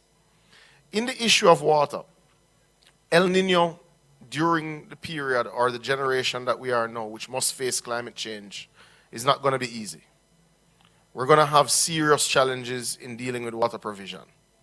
We didn't develop in such a way where we built towns and cities around our largest sources of water. Invariably, because it was thought that we were the land of wood and water, we built where we wanted to, because water was supposedly everywhere. No one evaluated, does this river carry a town of 30,000 people? Will it carry a city of 500,000 people? So what you have is a situation where 70% of Jamaicans live within 5 kilometers of the sea, pretty much scattered around the coast. Now, what does that mean? What does that risk look like? What does a disaster look like in this century? Well, in the era of climate change, it means we have to contend with sea level rise. When 70% of us live that close to the sea level rise is going to impact everything that we think about. It means we're going to have to do the coastal revetment project that I see taking place in Anata Bay on the way here. It means that we're going to see increasing saltwater intrusion in our wells, which we're seeing, right, Peter? though more in the south coast, certainly in southern Clarendon. But we're going to see it as commonplace. It means those of us who are in agriculture are going to see deteriorating soil quality and reducing pollination rates, affecting your ability to reap what you sow. So we have those slow onset events to contend with. But because we're also so close to the ocean, it means the hurricanes that we speak of are going to affect us worse and worse than they have in the past. So we have real challenges, we have real vulnerabilities. But this government, and I want you to think of it as your government, is investing in ways that hasn't happened before. The first contemplation, the first thing that I want you to understand is that Jamaica has an investment program that is being looked at through the climatic lens. Jamaica in 2022 launched what we call the Jamaica Systemic Risk Assessment Tool. It means Jamaica is analyzing every point of public infrastructure and looking at it through the climatic lens when we decide whether we're going to pave a road. So Minister Mackenzie is going around this country right now to look at the Spark program. But we are looking at roads in terms of those that are also at greatest risk. So there is a component for the community roads, but there's a component that is looking at roads that are at risk. We're looking at our water systems, we're looking at our housing, we're looking at our public buildings. We have thousands of points of infrastructure that we're analyzing to see where is at greatest risk. We're also accepting that there is a risk, and it is why Minister Clark would have ensured that you have a disaster bond. If we have a catastrophe, we have the financial capacity to respond. What today shows is that we're also working together. You see the fire brigade, you see the police, you see ODPEM, you see WRA, you see the Met Service. It should tell you, citizens, that we're not leaving things to chance. So whether it is an event that happens in the blink of an eye, a fire, an earthquake, or certainly a hurricane that you might have a few days notice with, or whether it is like last year, the worst drought we've ever experienced, we are coordinating and working together. So we've built the financial capacity to respond. We're ensuring that we build the capacity within our agencies to have the information, to communicate that information, and to respond when there are challenges. Last year, we invested heavily in water trucks as a response to that drought. This year, we are investing in more water trucks.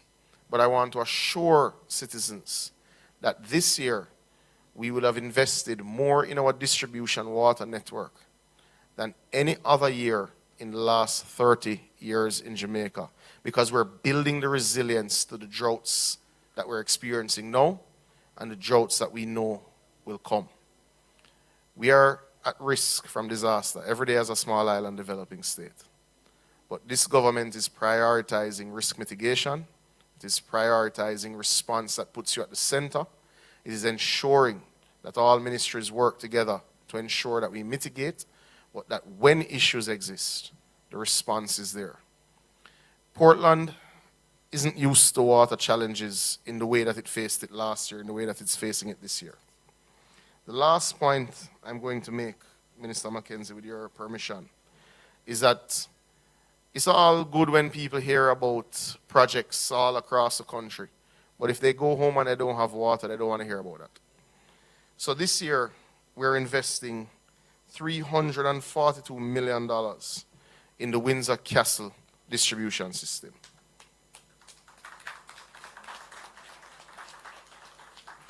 We are in procurement for the Crystal Spring system in West Portland at a cost of 60.8 million Jamaican dollars. We will execute the Cascade section in West Portland for $19 million and the non-such system in Eastern Portland for $26.6 million. This is going to improve your lived experience in and out of disaster, but it is a critical investment in your water resilience to reduce the impact of disaster, certainly on water supply. Ladies and gentlemen, we could go on with the list of investments, but now is not the time for talking, it is the time for doing. And we're investing behind what we intend to do. Ladies and gentlemen, Minister Mackenzie, thank you for the chance to speak to you. this evening. Senator Matthew Samuda there, the Minister with responsibility for water, climate change and the environment, talking to the residents of Port Antonio about the plans his ministry has for their water development, ensure that should they face droughts, that they will have some sort of resilience. Now we go to the Minister with responsibility for local government and community development. The Portfolio Minister is Desmond McKenzie. His Worship, the Mayor, councillors, the CEO of a municipal corporation, Mr. Richard Thompson, Acting Director General of the Office of Disaster Preparedness and Emergency Management, and his team, the Jamaica Fire Brigade, all the presenters, ladies and gentlemen, good evening. We intend to allow this town hall meeting give you more time to ask questions. So I won't be long in my presentation this evening. This town hall meeting is coming at a critical time as we approach the hurricane season. The Office of Disaster Preparedness and Emergency Management, which I must make the announcement tonight that early next week I'll be announcing the new board of the Office of Disaster and Emergency Management that will come into the chair of responsibility to help to guide the organization as we approach what the experts are predicting to be a very active hurricane season.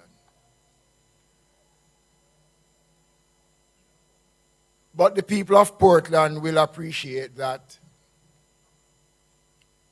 despite the various town hall meetings and all the various programs that the government can put in place, all of that will not materialize into any real success unless you, the people, buy in the program. I've been contemplating whether or not Jamaicans really believe that we are in the top 5 countries in the world that is prone to natural disaster. I don't know if the people of Portland also appreciate that Portland is in the top tier in Jamaica as one of the most disaster risk-prone parishes. And therefore, when we have town hall meetings of this nature and community meetings, we have these meetings to pass on information. And it is important that the information that is given, you go back to your communities.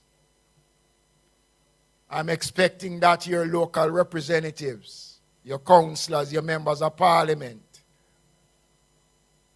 would also use some of what is discussed in these meetings to sensitize the various communities within their respective constituencies.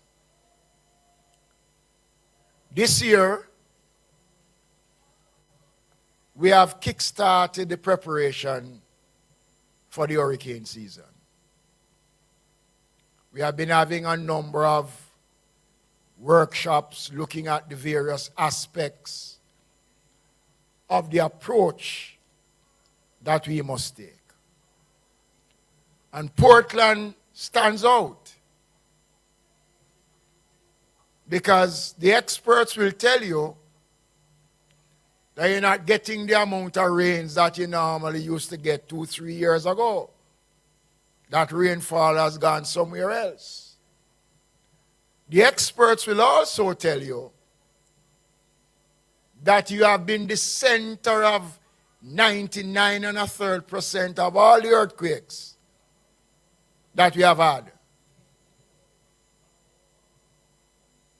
And you listened to Anna earlier on, she spoke about where the fault line exists. Earthquake don't set up like rain. Don't make nobody fool you to tell you that there's an early warning system for earthquake. It no work, no go so. Even although there's a technology now that is on your phone, that technology can only tell you that there's an earthquake after the earthquake happens. But what it means, therefore, that we must appreciate the importance of being proactive. We were here a couple of weeks ago during the launch of the earthquake awareness program, and we are back tonight. We'll be working closely with the municipal corporations to go into most of the communities with the message. The ministry will be working closely with the Ministry of Economic Growth and Job Creation to coordinate a comprehensive program to put us in a state of readiness. But any state of readiness that we are going to roll out must include every single Jamaican. I heard the representative from Solid Waste spoke about the dumping of garbage in our drains and in our gullies. And I have to say it, and it's my nature to say what is on my mind. Coming into Port Antonio, I saw where some drain cleaning work was done. But guess what? What was taken out of the drain was placed on the sidewalk. And this is something that we have to rebel against. Because if we are going to ask you to follow us in being disciplined, then we must also demonstrate that level of discipline. And I have said to the mayor, I want to clean up. So I'm saying to you tonight that disposing of your garbage is also a contributing factor in our fight, in our mitigation fight against flooding. It is also important, ladies and gentlemen, that you heed the warning. So if you get a bulletin that says this community is in danger of flooding out, don't say we are a God-blessed country. We are a God-blessed country. But remember, God protect those who protect themselves. And we have to become more responsible as Jamaicans. Because the world is changing. Look at the news, what is happening in the United States. The flooding in Brazil. All over the world. We are seeing scenes that we don't want to experience here in Jamaica. And I want to urge you tonight. This is the first in a series of town hall meetings that we'll be having across the country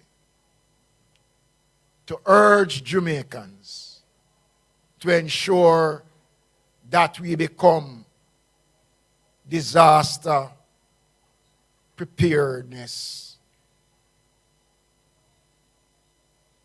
responsible. And so tonight, the experts would have spoken on disaster. There are a couple of other things I want to touch before we open the town hall meeting for questions.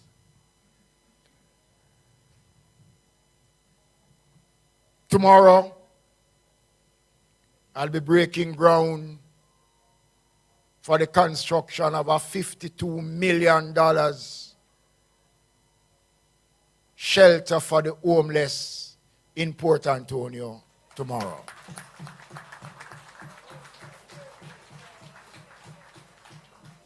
The records have shown us that Portland, especially Port Antonio, have seen significant increase in the homeless population. I was here a couple months ago and met a young lady out at the bank. I turned up in St. Ann 2 weeks after and was the same young lady I saw. And what the experts are telling us is that there's a migration from town to town. And so the construction of this facility will provide a shelter for those who continue to live on the streets of Portland. And this facility will provide medical service, 3 meals, clothing, and a roof over their heads.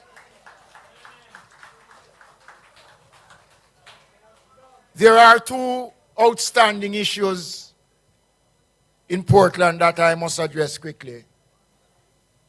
And that is the Buff Bay and Musgrave market.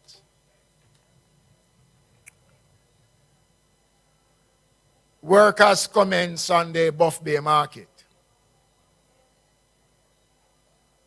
I want to encourage the vendors in Buff Bay. We're literally building a new market from scratch because the old building was torn down. We're building from the ground up. Again, we can't be spending this amount of money in putting in these facilities, and yet the vendors find it more prudent to be vending on the street. I have said to the mayor, as it relates to the Musgrave market, and I'm saying the same thing for the Buff Bay market, to engage the vendors from now. Because, trust me, I will come here myself and help to enforce public order so that the vendors understand that the markets have been repaired at their cost, your tax dollar. The Musgrave market, the drawings are completed. That market will become the first market that we are going to be building in Jamaica that is equipped with the latest necessary facilities to prevent fire, the Musgrave market. And once that is completed, ladies and gentlemen, I urge the residents of Portland, when these projects are completed, utilize the market.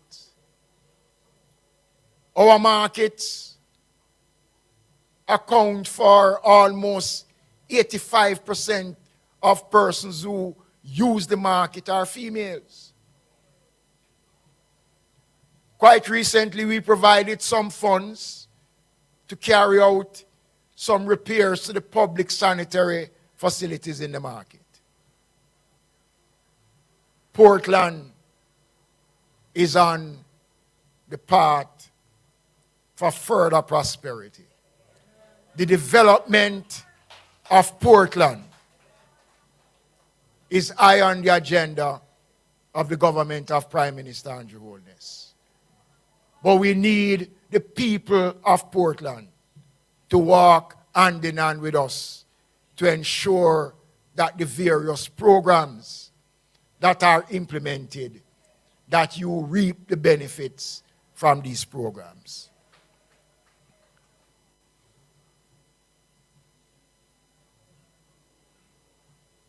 This government has taken a bold step. The Most Honorable Prime Minister, a little over a year and a half ago, announced a game-changing program called the Spark program that is geared to deal with roads across Jamaica. The Spark program is designed to tackle community roads in the first phase. $40 billion. And let me say this since I have this audience and those out there in radio land who is listening to me. There are persons who are creating mischief, misinformation about the Spark program, saying that we do have no money to implement the program. That's a lie. Mischief they're making. The Spark program, we had the first consultation last week in Western St. Andrew in the constituency of MP Anthony Hilton.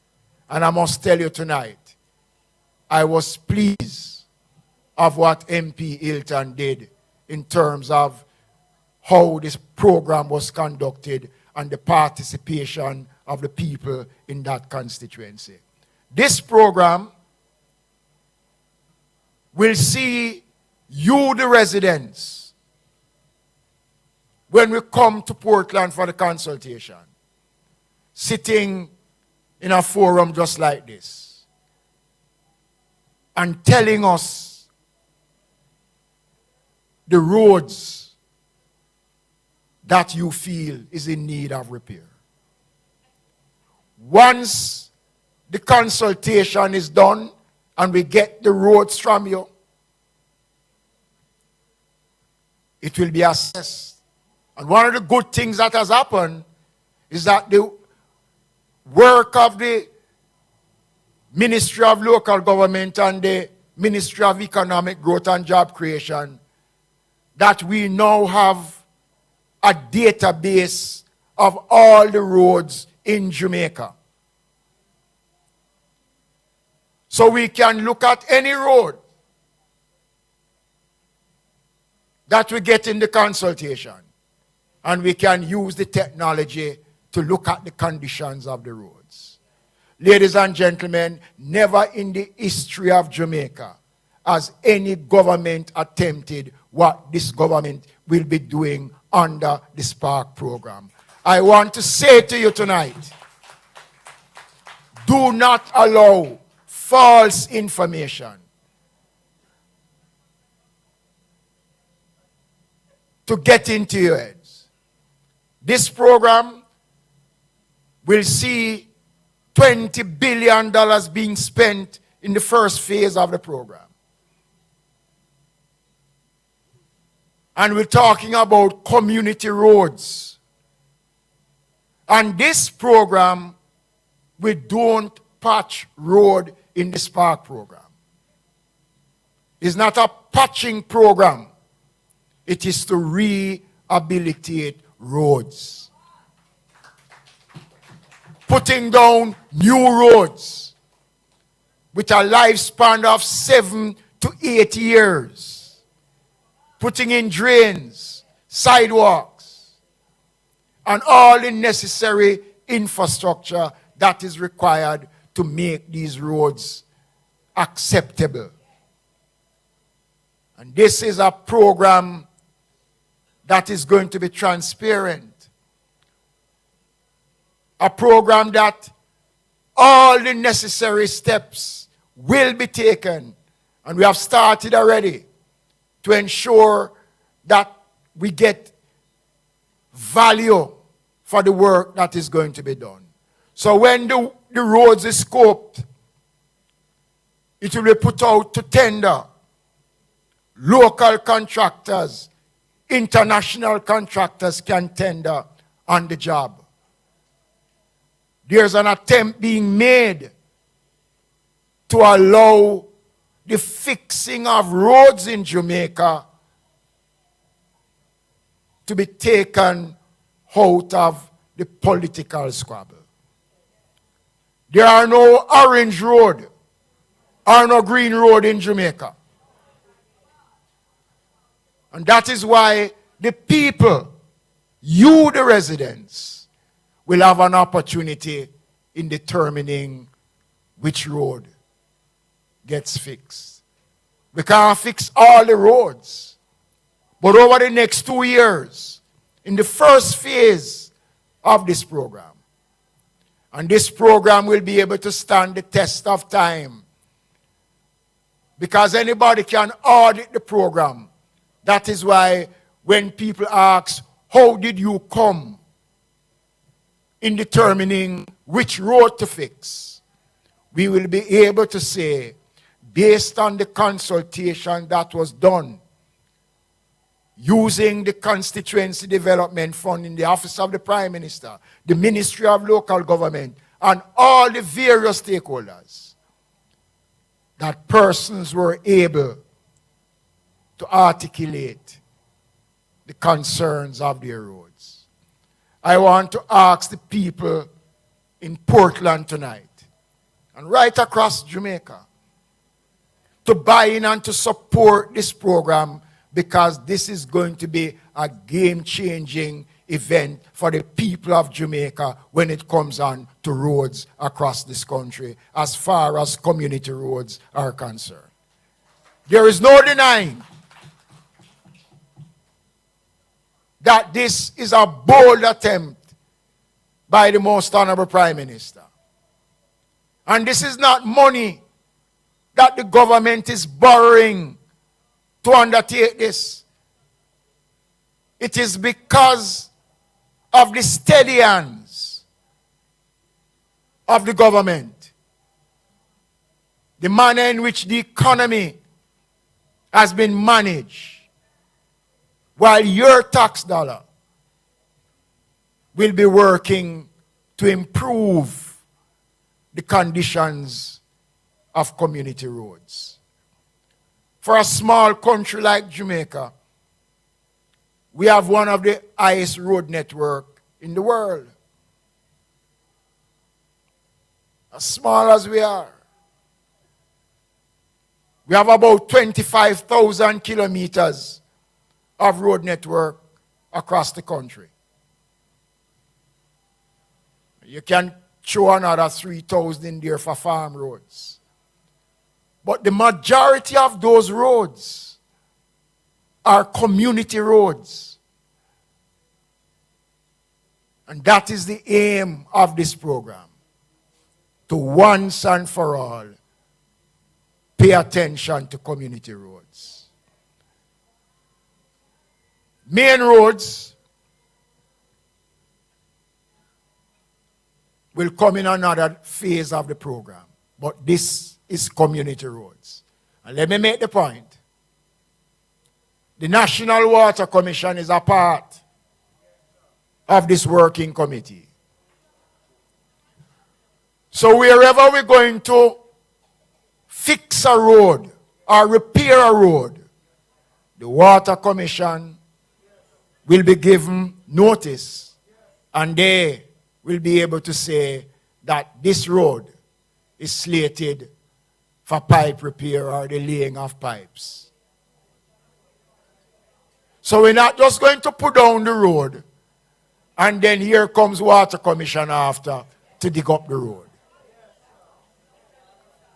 And that is why the program is as extensive as it is, because we have brought all the major players to the table.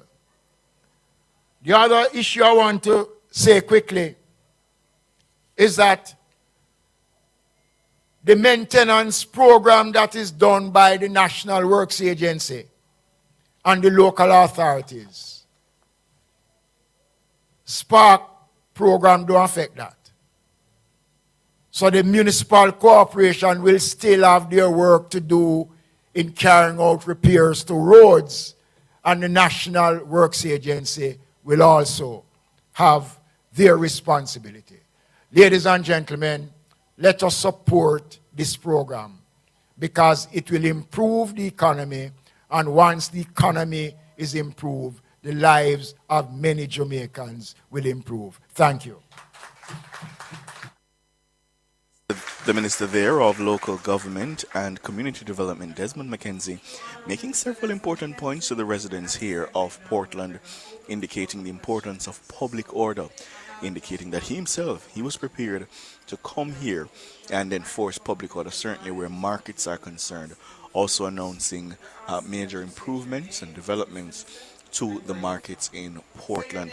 It's now time for the question and answer section of the town hall, where residents of Portland will get a chance to pose questions to the ministers and the representatives of the various agencies that are here. Let's go now to the podium. Get into it. Okay, thank you. And it's for the panelists. And we have in-house some state entities and other agencies that you may ask. So please go ahead. Good evening, ladies and gentlemen. Mr. Mackenzie, Mr. Samuda, hello, sir, I know my name. My name is Mrs. Pauline King Campbell from Craig Mill, Buff Bay, Portland. I am 69 years old. The bridge at Craig Mill, it's over 200 years old. And right now, as I speak, the little ford that Mr. Vaz built in the riverbed, it is in state right now. When I am in Portland, I live in Montego Bay and I live in Portland. I do all my business in Portland, just the same. I have to pay $500 for a mile and a half ride to go at my house. If the rain is falling right now around here, so they take the tractor and build back some of the debris that washed away from, you know, they fix it, you have to backfill it. So, Mr. Mackenzie, I'm asking you, please, sir, that community, it's a farming community. Because of the state of the bridge, it's broken. How much longer we are going to wait for that bridge to be fixed? We need the bridge. We need the bridge like before the year even end. Can we have live mics here, please? Thank you. Earlier on today, at the municipal meeting, the councillor spoke to me about it. Okay? Okay, sir. All right. Okay, thank you very much. You're welcome. Thank you. Next person. Good night. Good night. Good evening.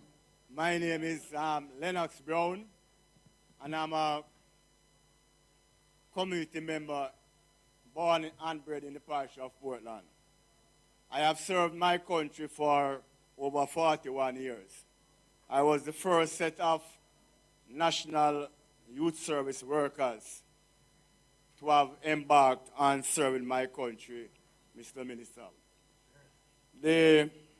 My 2 points, in terms of the Forestry Act and the watershed management, is there any coalition between the 2 departments? Because see, as right now, as one is overlapping the next one in this parish of Portland. Forestry Act, or the Forestry Department, and the Watershed Management Act. So Jamaica has the benefit, sorry to cut you, Jamaica has the benefit of having a new watersheds management policy in place. Now that policy calls on a role from the agencies, including Forestry Department, Water, WRA, and NEPA. So there is an integrated management of our watersheds area, and it clearly outlines who takes what action as it relates to preservation, restoration, and when there's any breaches in your watersheds. Many of your forested areas are indeed watersheds. We're also in the process of developing a new Forestry Act, because the current Forestry Act is quite old, I think 60, 70 years old, and is in need of a new framework that deals with the fact that you've had much development, much has changed, as well as the current threats that we face are very different. So we're building a new legislative and regulatory framework that we believe modernizes these agencies and clearly explains how they interact. Ultimately, no area of Jamaica can be managed by one single agency. So we partner with the municipality, we partner with Forestry Department, we partner with NEPA.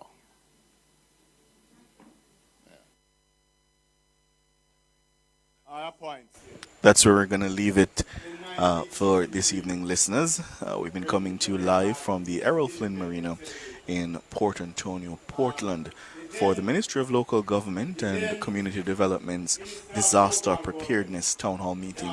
The panel is now taking questions, but that's all the time we have for Nationwide at 5. Special thanks to our technical engineer, Jermaine Compass, branding assistant, Sheldon Richards, Jamal Tucker, our videographer, the technical operator in studio, Andrew Anderson, of course, business development executive, Audrey Williams, our driver, Kimberly Rowe, and my very hardworking producer. I don't think I stressed her out too much. She's smiling, so I didn't stress her out too much. Dana Davey, the entire news and production team, led by Cara Powell. My first time. Yeah, on Nationwide at 5 doing an OB. So thank you for allowing me to pilot you through these proceedings. I'm Ricardo Brooks. Good evening.